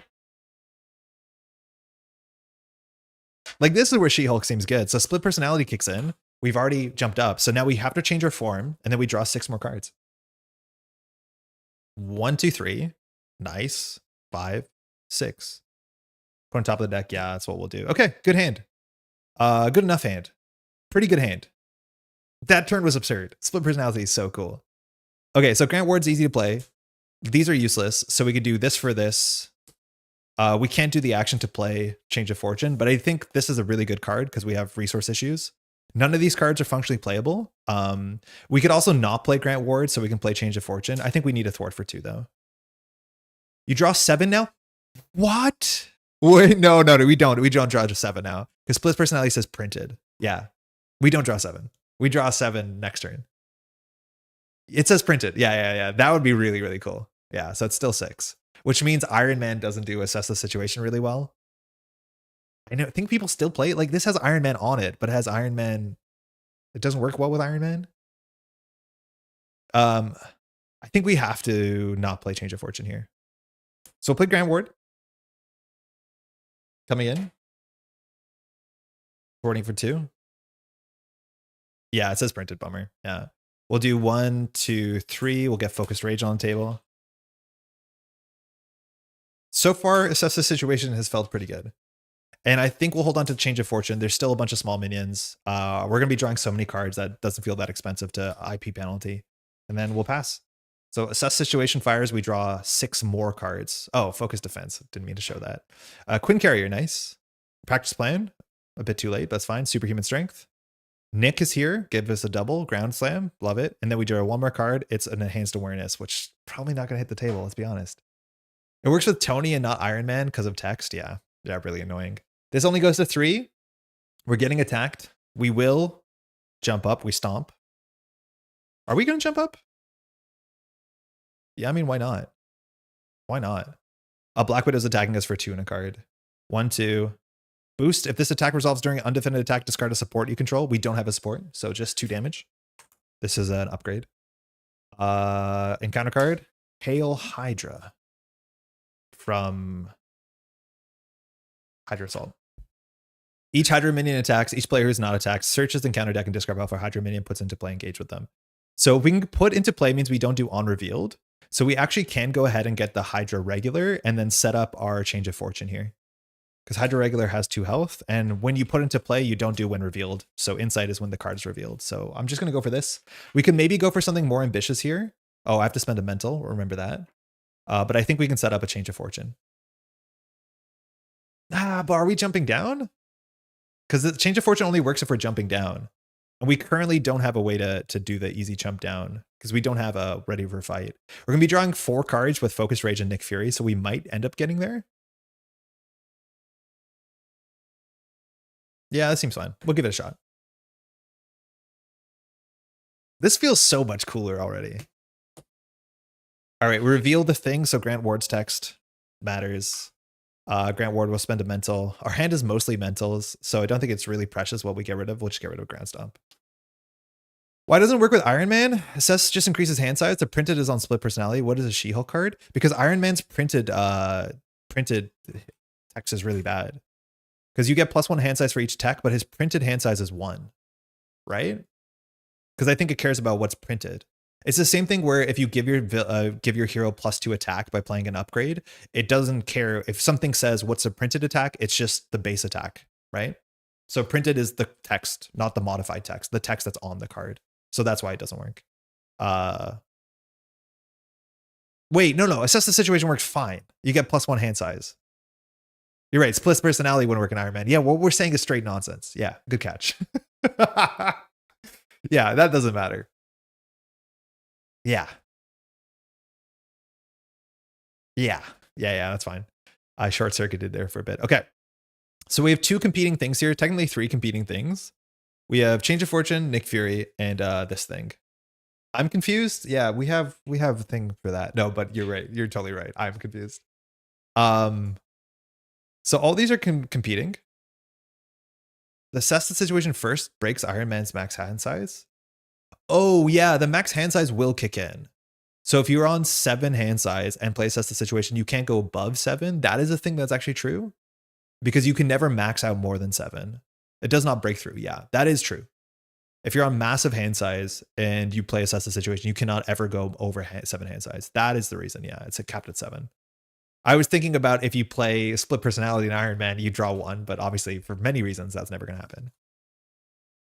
All right, change of fortune, I want to believe in because it's fun. If not, Grant Ward can take this out, but Grant Ward has the thwart. Quinn Carrier is important. This is not important. This is not important. So we have to decide our 4 least important cards. It's probably these are our least important cards.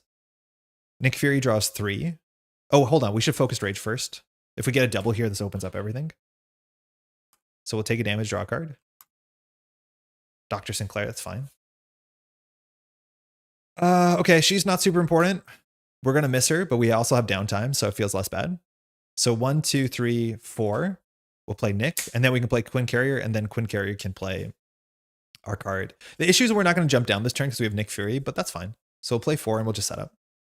So you know, Nick, we'll just draw 3. 1, 2, get it. 1, 2 punch. 3. Okay. So then our priority here is we either play Change of Fortune or we play the Superhuman Law Division. My guess is we play Superhuman Law Division. It seems like that's just been more important for us as a functional character in this deck. So I think we'll spend 3 on Quinn Carrier. We also now have a way to generate wilds for Ready for Fights and for Grants, and we'll exhaust the Quinn Carrier. We can only play this as an Avenger to play Superhuman, which is our alter ego non-thwart. All right, Grant Ward, knockout. No, Grant Ward will thwart 2. Nick Fury will just attack Black Widow to try and maximize some value. So we remove 1 threat here. Preparation after this attack, stun the attacking character. Totally fine. So then she takes 2. And then we'll attack 3 into the Hydra regular. All right, good setup. We're not going to jump down because we have Nick and we'll pass. We only draw 4. Is there a She-Hulk Buster suit? We got no Buster suits whatsoever. Prof X, Ready for Fight, perfect. Genius, Practice Plan, perfect. Really, really quite good. This hand's great. This hand's really good. Yeah, with Focus Rage, we'll draw an extra resource that we need. Grant Ward would be annoying this turn. This goes to 2. Black Widow attacks for 2 in a card. We'll block with Nick. 1, 2, 3 damage. Nick is removed.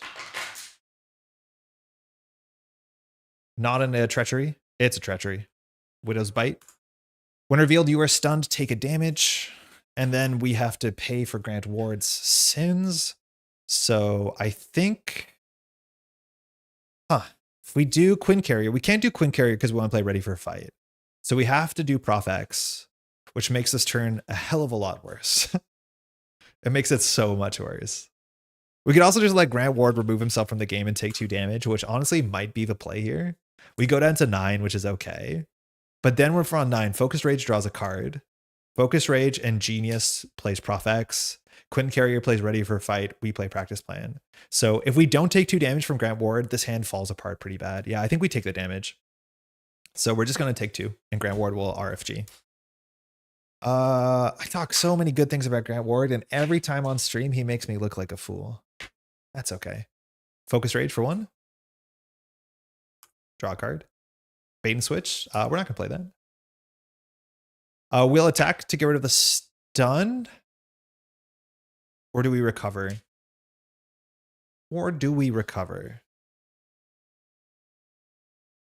In theory, we could have like not done the Grant Ward thing. Grant Ward could have recovered too. But yeah, but with Profix is a bit wasted. But the thing is, like, this turn, we're going to have the confuse. So like, we don't have to play everything. We could actually like throw out a Practice Plan maybe. I think we attack. Yeah, it's such a good design on Grant. Like, I want to play it because the card is fun. And I think that kind of trumps a lot of things, even on Expert. I think I'll thwart.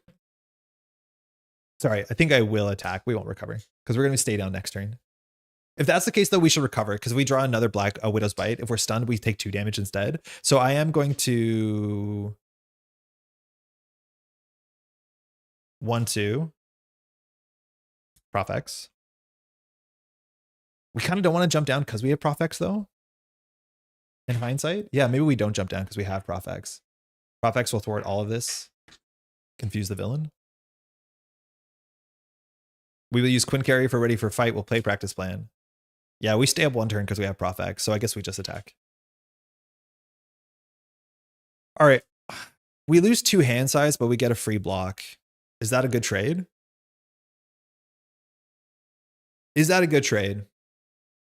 Are we still setting up? What's in our deck? Like, how much better is 6 hand size here? 1, 2, 3, 4, 5, 6. Do you remove Grant from the game? I did. Yeah, he's here. You have to. I'm pretty sure. Yeah, we removed him. 1, 2, 3, 4, 5, 6. So what's left in our deck? I'm just going to check and shuffle. So Lockjaw. Sorry. We have Superhuman Strength. Another Focus Rage would be good. Hellcat would be good. It's not an amazing bottom half of our deck. We've set up really well. So drawing 4 cards here doesn't seem like a big punish. I think the next thing we want is Focus Rage and Superhuman. So I think we will block with Prof X and just chill. How many ready for fights are left? That's a big reason. We have 1 ready for fight left, because that's a really annoying draw if we draw it because we can't play it. Also, if we jump down, we remove 1 threat technically because our ability text. So I actually think this is a pretty big decision. The thing is, if we jump down, we can't block with Prof X because we're confused. Oh, look, Lockjaw. Yeah. I'm so excited. I think we'll just pass. Yeah, I think we'll stay up, but could be wrong. I think I'd have to play the deck a bit more. You draw 4. Ready for a fight? Damn it. 2. Focus Rage. Hellcat. So we drew 2 of the cards. Yeah, we probably should have jumped down. This hand's way too expensive for what we've got going for ourselves. It goes to 2. Black Widow attacks for 2 and a card. We block with Prof. No boost on this card. Always looks like a typo when you draw a card with no boost. 1 encounter card. Hydra Soldier. Okay, we can deal with that. Has guard, and when defeated, an encounter card for you. Bursting with excitement. Okay, we always focus Rage here. Actually, no. We should see if our hand is playable. So we're going to jump down to the end of the round. We need to play our Superhuman Strength to knock out the Soldier. So that's going to be at least 2 cards. We can't play another Ready for a Fight, so that's dead. So what is our line here? This is going to be 1, 2. Then we have another card. If we draw a double, I'll just check our discard pile so we don't have to keep shuffling. Our discard pile, or our deck has no doubles in it. He's going to save you. I'm calling it. I mean, we're going to draw him and then deck out. I mean, it'll be fine. Yeah, Focus Rage could draw us into a 1-2 punch here, which is actually like not the worst. Yeah, I'll do it. I'll take a damage. Draw a card. Legal Practice. Love it. Phenomenal. Great. Good stuff. So we have to boost our attack. So we'll do Quinn Carrier. Oh, this is the only mental. So I guess Hellcat's going to do our law degree. So we'll do 1, 2 for Superhuman Strength. So we have +2 attack and our attack stuns. But if you don't discard this, because you can't, because the thing is dead, you don't have to get rid of this. So we'll go ahead and attack for 5 into Hydra Soldier. Defeating it, we get an encounter card. And then I think that's mostly it, unfortunately. We'll hop down. And here we'll use Superhuman Law. We'll throw out a wild, because it doesn't say printed. Yeah, so we can do this. That clears this. Yeah, at least the Legal Practice has a printed physical. Yeah, that's great. That's so good for us.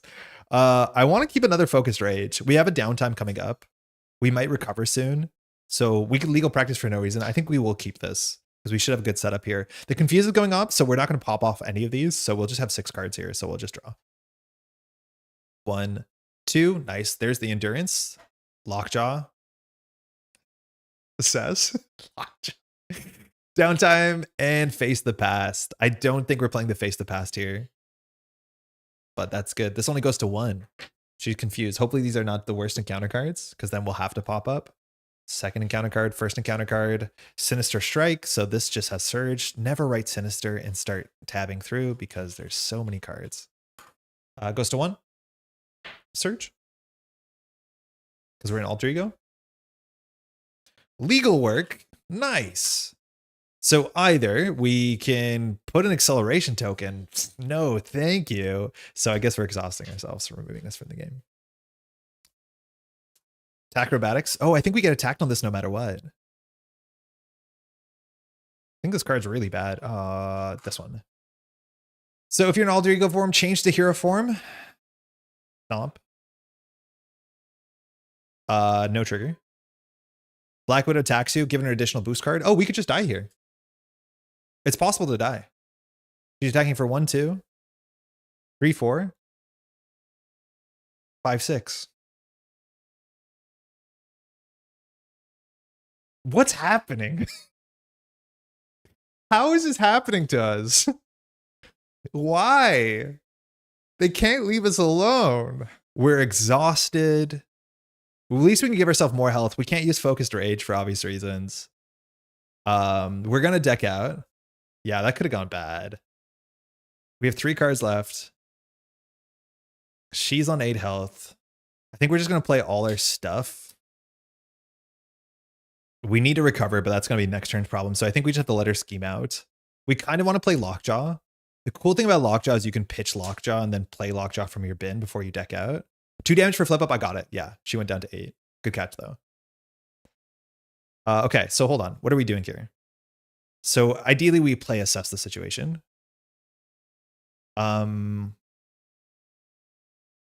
If we say we don't play assess the situation, so we have to give ourselves more health. So if we play Lockjaw for 3, then we can play Lockjaw for 1, 2, 3, 4. Then we have Lockjaw. Yay. We can take 1 damage to draw one of our last cards to play downtime, which is probably worth it. Definitely focus rage. Who needs hit points? I mean, we could end the game that quickly. Use focused rage. I mean, the Dark Passenger. I think we will use focus rage. Like, no joke. We will use it. The issue is we're going to play Lockjaw first. So we're going to pitch Lockjaw to our goodest boy discard pile, and we're going to play Endurance first. Okay, so we have +3 health. Great. Good. Good. Now we can do it. Now we can do the bad thing everybody wants. We'll do focused rage to take a damage to draw a card. Gamma Slam. I was joking. Yeah, I have to do it legally if you write it in chat. All right, so we'll do Quinn Carrier, Gamma Slam, Face the Path, Focused Rage for our boy Lockjaw, who is gonna miss the cycle, but it doesn't matter because he's better missing the cycle. We should flip that. That's 4. So then our option is, do we play Assess the Situation or do we play Downtime? I'm going to attack with Lockjaw to do 2 damage. Sorry, that was to us. That's not sustainable. I'm going to do 2 damage to Black Widow, but first this goes down. Bork Bork. Ew. Attach this card to Black Widow? I was trying to do a thing. Stop it. Black Widow gains Retaliate 1. That doesn't matter. Lockjaw's on 1 health. After a character you control attacks Black Widow, if no preparation ability was resolved, discard this card. Okay. She also attacks a bit harder. I'm not scared. You're scared. That's good. We'll play Downtime. So we have +2 recovery. I do not have a die for that. So I will do... What have I done? Mr. Streamer, no. We have a +2 recovery die somewhere.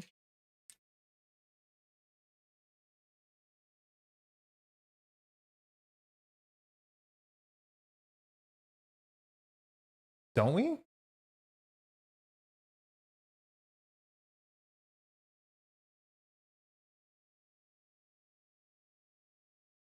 I was convinced we do. We don't. So I'll put 2 +1s. Maybe they didn't make a +2 recovery button. All right, so we recover for a lot. I think we do have one. I probably just misplaced it.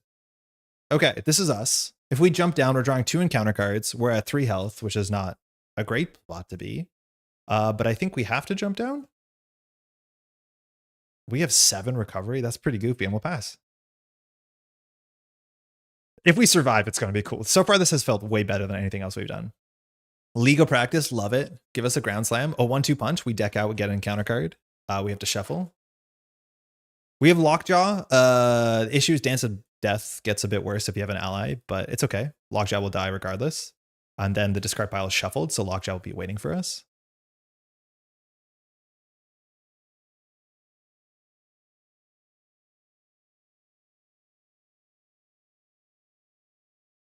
We're drawing 4 more cards.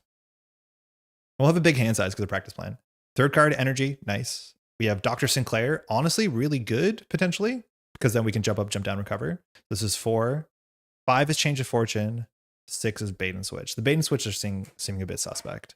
This goes to 1 because of our attacks on Black Widow. We'll either scheme for 2 in a card, or we can do the ready for a fight thing. On 3 health, we could block with Lockjaw. But then if we draw anything that attacks us, we lose the game. So I actually don't think we can flip up this turn, which is fine. We have a lot of cool stuff to do in Alter Ego. So I think we let Black Widow scheme here. Yeah, I don't think we flip up here. The problem is if we don't flip up. She-Hulk, you stop that 1 threat. We don't, because Widow's Web has acceleration equal to the stage. So it's 2 threat a turn, so we're only putting 1 a turn. So we are stopping half the threat, but unfortunately still some threat goes through. But yeah, we're using the Alter Ego ability. It's really, really good. So either she schemes for 2 in a card, or she attacks Lockjaw for 2 in a card. If we draw attack acrobatics, we lose almost regardless. If we draw another scheme, then we'll probably ready for a fight. We can use Lockjaw to thwart and maybe even replay Lockjaw. Because that's the cool thing about Lockjaw. If your hand is bad, and this hand is kind of bad, Lockjaw is probably worth playing twice. Yeah, also, if we do this, we draw a card with ready for a fight. I think we let the scheme. Use the ready for a fight to prevent losing right now. Yeah, I think we flip. Right now you flip Widow to stage 3. I think we're okay. 1, 2, 3 damage. Or sorry, 3 threat. This goes to 4. Oh, 2 counter cards. I forgot about that. That's not good. Evil Alliance. Oh, it doesn't get easier. We've been drawing our nemesis every time. So this hits 4. So we have Titania. She has 6 health. We have Personal Challenge, which is just Crisis 4 threat. Don't have to read the text on it. Oh, that's a problem. Hydra Patrol. Wow, 6 threat, 2 crises. Oh, that's good.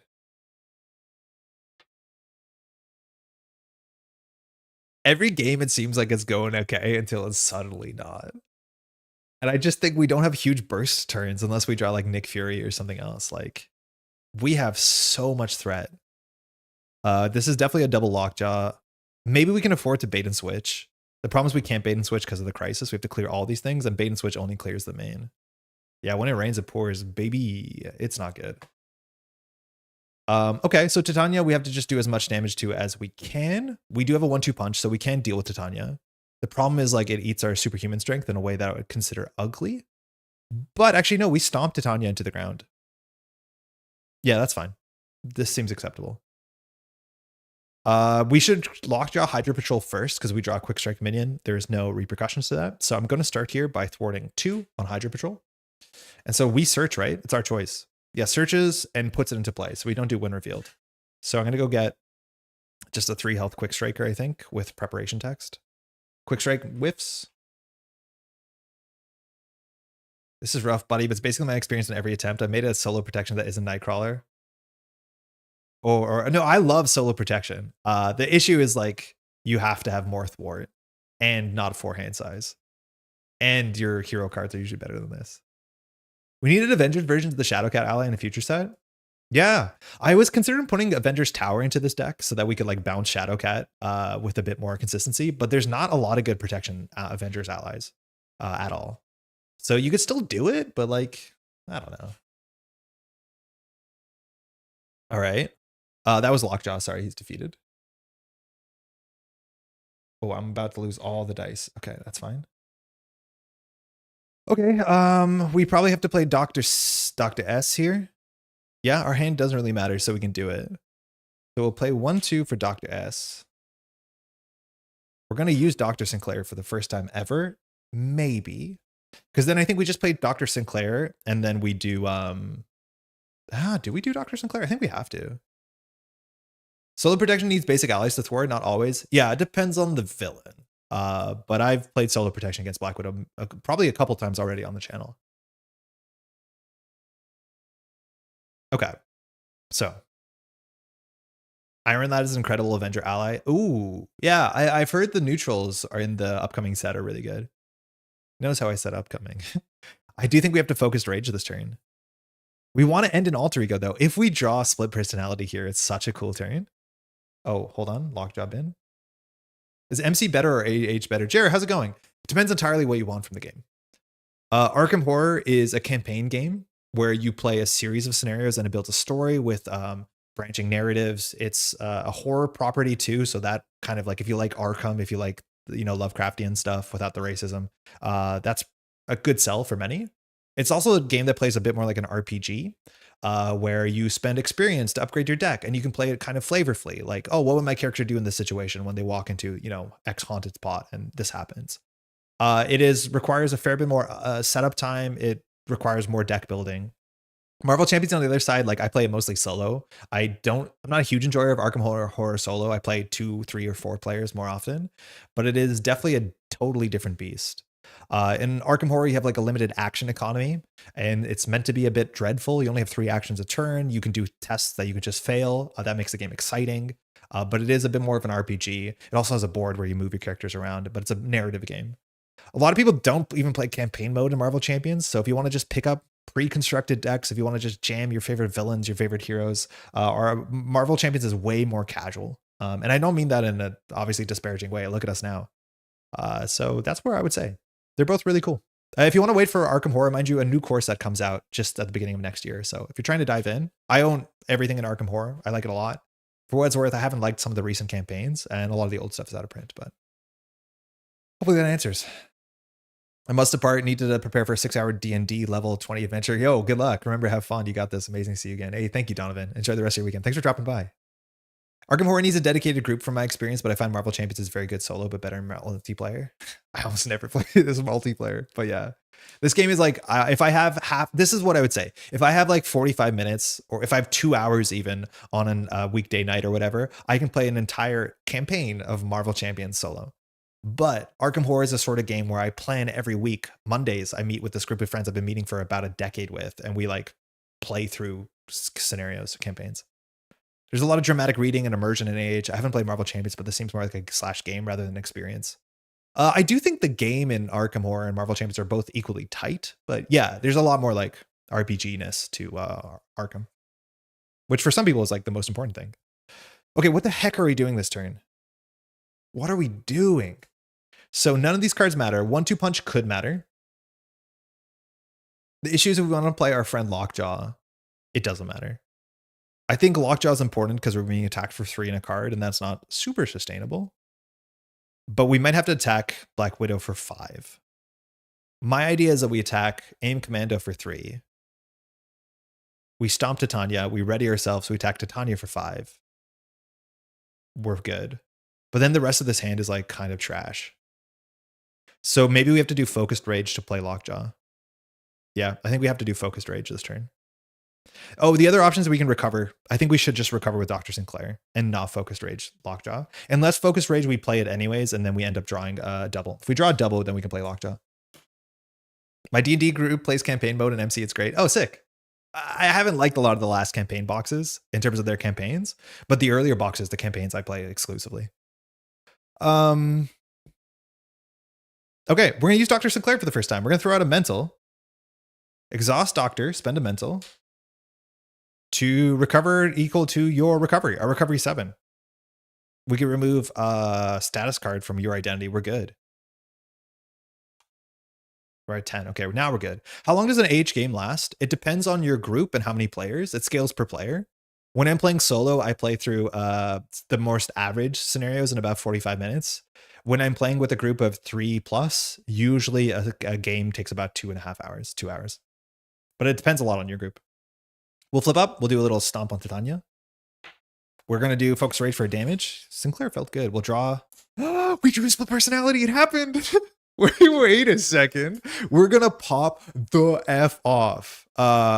Because now we can jump back down, draw 6, and do all our shit. And we can play Lockjaw again. Yo, She-Hulk, we're gaming.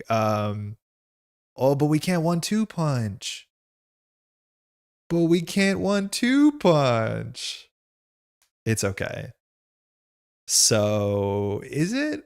We have Quinn Carrier. Yeah, we're 1 resource short. So I guess we just hold the 1-2. No, because we can't jump back up. This is fine. Also, holy hell, She-Hulk, a hero I actually have. Yeah, of course. Yo, Ren, how's it going? It's been a mess today. She-Hulk is like so inconsistent. She has some of the worst hero cards ever printed. She was in the first box, but she's so fun. Her text is so interesting. Def scales per player. 4-player games usually take a few hours, 2 to 3, sometimes between 1 and 2. Yeah. The campaign, like the scenario can be short. Some scenarios are long, but about average 2.5 for 4 players. Takes us like 3 to 4, and a campaign has several acts, so we spend a couple months on a campaign. Yep. Only campaign I did enjoy was AOA and sadly Sinister Motives. AOA is the side missions just killed it. Yeah, I never play the side missions. They're no fun. So when I played AOA campaign, I use a version of Caleb's original dice idea. Oh, that's cool. Yeah, I don't like the AOA campaign. I haven't liked any of the recent campaigns. Agents of S.H.I.E.L.D. campaign is miserable. AOA is miserable. Sinister Motives is really cool, but it's very hard. But it's like very, very interesting. Okay, so what are we doing here? So we can attack for 5 to knock out Titania. I think Quick Strike for 2 is not that bad. So I think we will attack for 5, which knocks out Titania. Our intention here was to play 1-2 punch, but if we do that, we can't play personality. So I think we're just going to throw out every single card in our hand so we can split personality and still have Quinn Carrier. We don't have to get rid of superhuman strength because we defeated the thing. So we'll just play split personality, which is perfect. Really good. I think the best draw here would also be like, we'd be really happy to find Prof. So change your form, and then we draw up to 6. 1, that's useless. That's useless. Gambit's fine. Focus Rage is fine. Ground Stomp is useless. Legal Practices, I wouldn't say useless, but next to useless. Can I ask where you got the dice? Like the clean setup. Thank you. Yeah, these dice are from Burger Tokens is the name. These are called their spin down counters. I have 2 different sides. These are weighted sizes. These are not weighted. They actually gave them to free. If you're making content, you can email them and they'll give you free dice because they want your setup. And it's been such a good like scheme because everyone asks about them. They're amazing. I have so many of them. I have a whole set here and I have even more colors. It's about like, I think $16. The big ones, you only get a set of 4. These ones you get a set of 6, but they're really, really good. Really recommend them. Gotta get you an MC playmat, homie. I'm like not sure. I don't know what to do for a playmat. This table's okay. It allows me to judge the color of the stream, which has slowly been getting better. But I don't know. I don't know what playmat I would like. This is our brand is like wooden IKEA table, I guess, for better or for worse. Don't forget about our boy Lockjaw. He can come back in. Yeah, I'm thinking about it. Thwart 2 feels pretty good here, but who could be better than Gambit? Do we have a mental? Yeah, I'm just gonna go ahead and do a mental on Superhuman to get rid of this. Okay. Bait and switch. Sorry. Change of fortune would have been good. No, we can't stomp. So was that foolish? Oh, we still have Quinn Carrier. So Quinn Carrier, if we play Gambit, we can't play Lockjaw. So if we play Lockjaw, I guess we just legal practice away the rest. So we will. We'll do Quinn Carrier. Gambi 2. What are we playing here? Oh, Lockjaw 3.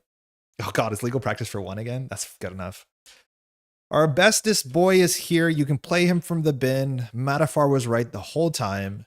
The secret technology is the infinite recursion dog. We drew the dog at the best possible time though. That it like just dodged the cycle. We'll thwart for 2, clearing some threat. And then we'll play legal practice, just the strongest card. And we'll discard 1 to take 1. Got him. Although I don't know about you, but Guardians of the Abyss takes the cake as the longest AH game. Just played 3 people 6.5 hours. Oh, I don't think I've ever played that long in Guardians of the Abyss. Wait, is that the second part or the first part? Because the second part I have no recollection of playing, as much as I know I've played it more than once. It's crashing time. We'll draw 6. We have practice plan in our backup. Enhanced awareness, 1-2 punch, Hellcat, limitless stamina, ground stomp, assess the situation. So this is definitely a hand of mixed quality. This goes to 4 instead of 5, and Black Widow would scheme. We cannot let that happen. So we'll fire ready for fight. Nope. Ready for fight flips us. So I think we will just do a little stomp on the aim commando. Probably not the aim commando, because the aim commando dies to everything. So I think we stomp Black Widow slightly. We'll use practice plan to add that back to our hand so we can jump down again. And so now she's attacking us for 3 in a card, which we don't really mind. 1, 2, 3. Boost is Dark Designs. This goes to 1. We take 3. And then aim commando attacks us for 2. We'll just take it. Okay, this is ready. 1 encounter card. Dark Designs.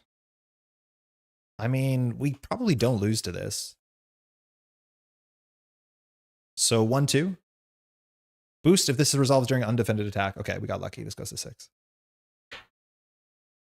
It's the first part. The map is massive. Zwirn map, and it came out at a time where we non-seekers didn't have much terms of movement. The one where you have to go deep into the desert. The thing is, you don't send everyone into the desert. It is weird that you have to, spoilers, come back from the desert, and that's like a bit of a trek. But it is long. Okay. We have to clear in the table. We have to do some threat work. Mind you, Black Widow has Retaliate, and so we're going to be taking some damage attacking Black Widow almost regardless. When we jump down every turn with Dr. Sinclair, we get healing for 7. So we are cruising. Dr. Sinclair is actually feeling really good. I'm still not convinced on Enhanced Awareness. I don't think we need to do that. Hellcat seems good. Limitless seems mediocre. But we definitely knock out the Aim Commando as a start, so we'll attack for 5. This also might be an angle where we stun Black Widow. But the problem is, hold on, we have a pending trigger here. Is that Black Widow's Gauntlet? Nope. It says after a character, if no preparation resolved, discard this card. Oh no, so we still can take damage. So I'm going to go ahead and we need the physical. So it doesn't matter which one we'll play. We'll just do something like, hold on, we do have to plan this. We'll do 1, 2, Limitless. So we're ready ourselves. Okay, so we just need to make sure. We have a mental for Sinclair. We have a physical for this. This leaves us with this hand. So I think we're just stomping. I think it's just stomping time. We could replay Lockjaw, which is actually not that bad. All right, we're going to try it. We'll attack for 5 into the villain. We take 1 off of this and we discard the top card. It has no preparation text. So Black Widow's Gauntlets is going to do 1 retaliate to us and we're going to discard them. She takes 5 and she's stunned and we lose our gauntlet. Okay. This is okay. She's stunned. I still think we're incentivized to jump down because we have ready for a fight, let alone everything else. And when we stomp her next turn, oh, this is actually going to go up pretty high. So we have to clear this. We have to clear a lot of that. So we're going to use Lockjaw to bring this down to 3 because when we advance her, and if I'm not mistaken, ready for, oh my God, She-Hulk's ability is not optional. You have to do it. Oh no, it's not a forced response. So you don't have to do it. Okay, so if that's the case, we probably want to keep a mental to remove 2 threats. So we will hop down. Yeah, I think we're coasting. This actually feels okay. So we're going to spend Hellcat, I think, on a ready for fight. So we're prepared for that. We're going to spend a mental on Dr. Sinclair. So we can recover 7. We're going to spend a Quinn Carrier on Superhuman Law Division. So we can remove 2 threat here. And then we'll play assess the situation. So we draw another card and then it leaves us with 1 extra card. There's nothing we could do with the 1 extra card.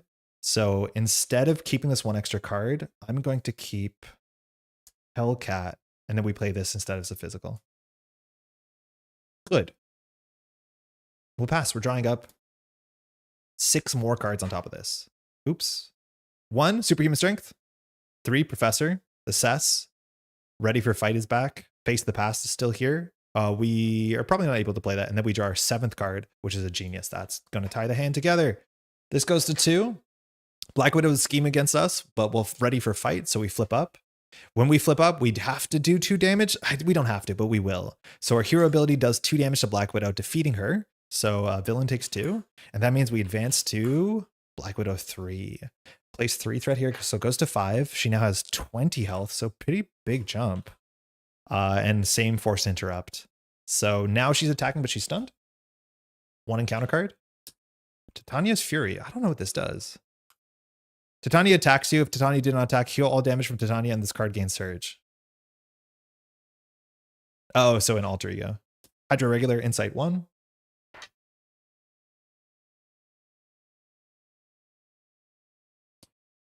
Okay, 2 health. We're fine. Prof X is going to be great here. We're coasting. We're doing good. Have you played Miss Marvel? She was a fab when I played, though probably not very good now. I'm assuming she's probably even better now because you have more attack events. I checked my stats and I'll probably look through our stats next week because I think next week on stream, we're going to hit our 1000th game of Marvel Champions so I can show you all of my stats. But I think Miss Marvel has the lowest win rate out of most heroes because she's very tricky to play. But I think that makes her very satisfying as well. I think if you played it differently, you could have installed Enhanced Awareness and floated. Oh, I think you're right, Andy. Especially if we did Focused Rage. We could have had an extra card which we played for the Enhanced Awareness. Yeah. I think I saw that card in my red fog descended and I discarded it because I don't like the card, which is like bad for testing. But I think you're 100% right. There was a better scheduling on that turn. Speaking of scheduling, this is us. We have no readies unless we want to play Face the Past. We will have up to 5 attack. So what is the line here? We are adding 3 threat a turn, which is like kind of frightening. We can recover for 7. Mind you, we have 18 health, so that actually does convert. We probably play as many of our allies as we can. So in terms of physical check, Face the Past covers that. Mental check for Dr. Sinclair's a Quinn Carrier. Assess the situations left over. I think we can play a lot of this. I can get it. It's not objectively good, but it can be effective. Yeah, I agree. I think that's a good way of thinking about it. We want to keep a mental here. Man, juggling the hand is really hard here. So I'm going to do 1, 2, 3 for prof. We're not going to get the prof block here. I think it's okay though. Prof is going to exhaust to take 3. We're down to 3.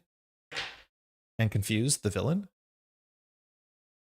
I think we should be sending damage. Maybe we shouldn't be healing because I think our Gamma Blast is going to end the game. Get Lockjaw back out before you shuffle. You're probably right. You're probably right, but I hate that. I don't want to play him. He's so expensive. Oh, we still have a Gamma Slam in the deck. So I think actually tactically we don't heal. Because Gamma Slam currently does 7 damage. So hold on. Before we should have done anything, we should have focused Rage for damage to draw a card. I forgot that was on the table. Okay, 1-2 punch. That's playable. So I think we tactically don't Dr. Sinclair because we're guaranteed to draw a Gamma Slam. Yeah. And a Nick Fury and a double. Dumpster doggo. Doesn't matter, we're drawing the whole deck. Okay. So that means we should start smashing. So I think we're just gonna start smashing. We'll attack into the Hydro Regular. Okay. So that means we don't need to use any of these. If that's the case, we will. Well, maybe we still jump down though. Oh no, but she's confused, so we're not going to get a lot of value. So we'll ready ourselves. Did we just dumpster doggo with this hand? Come on, you got this. I'm like, this is actually kind of difficult. Figuring out what the order of play is. I think we just block with Prof X. We're going to draw 4 cards. It's going to be Gamma Slam and Nick. So I think we can probably close the game from here. So we will. Quinn Carrier for Dumpster Dog. Woof woof. Dumpster Dog is going to attack for 2. So first we clear one of these. We reveal no preparation, so she takes the 2 damage. Down to 18. We'll attack for 3. We could have got a stun off this turn. We're saying Lockjaw is comparable. That might be right. So we clear 1 more here, discard. No preparation. That was one of our Nemesis set cards. So we're down to 15, which means the next turn we should have it and we'll pass. Confuse is covering us from a big scheme. We're fine. Lockjaw was the difference. You're not wrong. 1, 2, 3, 4. Deck out perfectly. Lockjaw makes the cycle. So this turn, we can do Nick Fury for card draw, Gamma Slam for damage. I think we should have it here. And we have Focused Rage for more damage. I think we missed Focused Rage on 1 or 2 turns. I forgot it was on the table. Gosh, She-Hulk when it works is just so sick. All the moving parts are interesting. The problem is like the ground slams and the legal practices and stuff. Like if those were any better, oh my God, this would be the most fun. Face tank, Gamma Slam. We don't have to face tank because of Prof X, but yeah, functionally, yeah. So now this goes up to 4. Black Widow attacks for 2 and a card. So Prof steps in the way. 5 damage. You did your good job.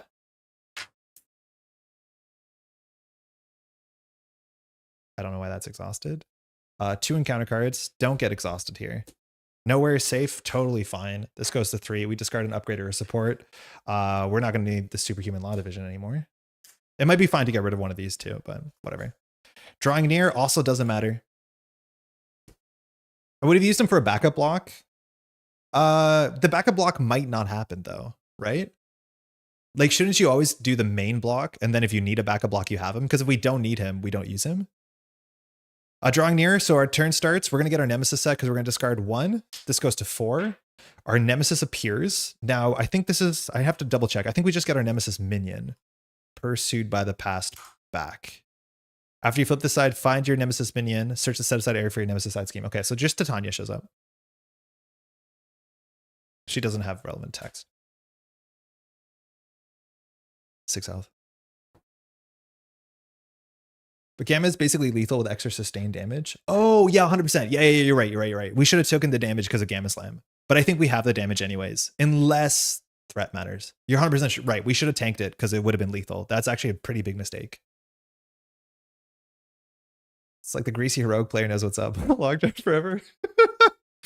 The dumpster dog difference. Focused rage. This is what we're doing it. So we'll take one. We'll draw a card. It's practice plan, whatever. We'll do 1, 2, 3, 4 for Nick. That draws 3 cards. With Quinn Carrier, we're fine. Nick will have to draw the cards here. 1, 2, 3. Okay. Also playable. So there's the safety angle, and then there's the damage angle. The safety angle is both of our friends thwart, and then Black Widow. Can we do 15 damage? We have 18 health. We're missing 10 damage. So we just do Black Widow into our ability. It does not do enough damage. That being said, we drew a double. So no, we're short 1 card. Because if we do Genius, ready for a fight, yeah, we're short 1 damage. So we actually have to attack and hope that it goes well for us. We're going to attack for 2 into the villain. This goes down. 1, 2. No preparation, so she takes 2. Yeah, we 100% needed to take the damage from the attack. That was a big mistake because I think we were going to miss a breakpoint. Lockjaw's going to attack for 2. This goes down. 1, 2. Preparation, place 1 threat on each scheme. Fine. She still takes the damage. When we're going to do the Gamma Slam and it's going to get the card that says avoid all damage, we are going to lose it. We will attack for 3. This goes down. 1, 2, 3. Place 1 threat. Okay, fine. She takes 3. And now we're just betting the whole farm on this again. We have to do 8 damage. We have 18 health. We can do 10 damage with this attack, which is nearly perfect. So we'll do 1, 2, whatever, 3, 4, Gamma Slam. For all the marbles. No, we got her. Villain takes 10. Oh my God. Straight up. Yeah, it was all Lockjaw. Lockjaw was the best. Lockjaw was really, really good there. I cannot deny it. Dr. Sinclair was really good. Recovering 7 is kind of perfect. We needed to get that down for sure. And the 2 ready for fights or practice plans with the ready for fights actually did feel like they mattered. We should have taken more damage that turn, so we could have done a safety. Because if we took the 5 damage attack, we would have done more damage with our attack, which means we could have nicked and lockjawed into the main scheme. So we didn't have to risk drawing the preparation that says take no damage, which obviously loses the game for us. I don't know how many there are in the deck, so let's just even see if we could have seen. This is attached to Widow, that's fine. This is the minion into play with guard. That actually would have been a problem too. So we did misplay it because if we drew the aim grunt, our whole turn is thrown out the window. Prevent all damage. There wasn't attack acrobatics. This is after this attack. Attach, you can't attack. So there's a whole bunch of ways that would have messed up. So yeah, we needed to take the damage. Gamma Slam Black Widow flips the damage negation card. Yeah, it's gonna be really, really bad. Wow, that took us 3 hours. Deck's kind of cool. The deck stamp below is the older version of the deck. I'll try and update a second deck where I think this is probably a better version. The bait and switches are still a bit suspect, but if we are recovering 7 all the time, it's good. And there is honestly a chance that we should be playing 3 copies of Ready for a Fight. I think it might actually be that good. Practice plan to get the Ready for a Fight engine. Because it's an easy playable card. And like, we're okay. Maybe we shouldn't put that many dead cards into our deck. I'm not 100% sure. Love the Gamma Slam art. Always reminds me of the Incredible Hulk Sega Genesis game, excuse me. I never had a Sega Genesis, but yeah, this card is very, very cool. Could run the power in all of us next time. Oh yeah, I think that's a great idea because we're playing Lockjaw. We're almost on the cusp of it. The way that I see it is to play the power in all of us, you generally need about like 6 cards that you can pay the cost. And I think we're just there, but Lockjaw doubles that number. Like Lockjaw brings the threshold down to like 3 or 4, let alone power in all of us has a wild, which our deck is actually constrained by playing the resource costs. So I actually like that a fair bit. It also means enhanced awareness, which we did mess up playing enhanced awareness and would have helped us, but it could also play that too. But we have like, that's kind of it. We only have these cards, but that's just enough. Yeah, I think that would be good. I think I would drop a practice plan. Sorry, I would drop a bait and switch for a power in all of us. I would drop a bait and switch for maybe also like there's a chance that face the past isn't good. Let's be honest, you should probably cut change of fortune, but there's no shot I'm gonna do that because one day it'll fire and it's gonna be so good. All right. Thanks for watching, y'all. That was a fun stream. What's next on this channel? We have a video coming up on Wednesday where we're playing Aggression Nick Fury, doing some stealth action versus Enchantress. I think that video turned out pretty well. Have you played Reg Hulk at all? Yeah, I've actually I think Reg Hulk has my worst win rate. But I haven't played a bit of Reg Hulk, but there's only so much punishment you can take in 1 week, can't you? I've definitely undervalued Lockjaw, only use him in Bishop. This was a great lesson. Yeah. Yeah, I think also like it does make sense because we have a bunch of hands that are just like not functional hands. And so like it is a nice resource sink. And as much as we don't have a lot of resources, we have a lot of sink that we need to sink. So that's kind of cool. So new video will be up on Wednesday. Yeah, I think that should happen Wednesday morning. If you're new to this channel, by the way, welcome. There's a lot of people who are finding this because the algorithm and stuff like that. If you want to recommend this channel to a friend or a community, that also really does help. We're trying to grow this thing and organically seems to be the only way that works. Otherwise, we'll be back next Sunday. We'll probably do, I'm not sure. Let me know in the comments if you're watching this of afternoon. I guess if you're watching this now, it's a bit of like a biased audience. But if you're watching, would you rather have to do Sunday morning live streams or Sunday evening live streams? I can't tell which one works out better for everyone, but both times work. It depends on the Sunday for me. If you want to subscribe, that helps. You'll know when we're live. And if you want to leave a like on the video, oh my God, that's like the biggest help. It really is. Thank you so much. That's it. Again, we'll be back on Wednesday and then back on Sunday. I'm not expecting to have the new set anytime soon, but once we have that, we'll be popping off. That's for sure. Thanks for the stream. Lockjaw returns. Thank you for stream. Thanks so much for hanging out. Always do, man. When you stream and mentioned your channel on the last Nelson stream. Oh, very cool. Very, very cool. I'll check that out for sure. I haven't, that's the issue is like, I'm so alienated from a lot of the content that I used to watch, like Nelson and like Villain Theory. Whenever they're doing the new content, like, you know, the upcoming box Civil War, I just don't want to watch that stuff because I don't want to spoil the box for myself. And so it's been isolating. You kind of know how it is, right? Sunday morning at 8 a.m. Eastern Coast, Canada, dude. Cheers, man. Hey, enjoy the rest of your Sunday. You got a good day ahead of you. Enjoy cake. Thank you. Thank you. I'm actually excited for that. Take care, y'all. We'll see you in the next one. Bye.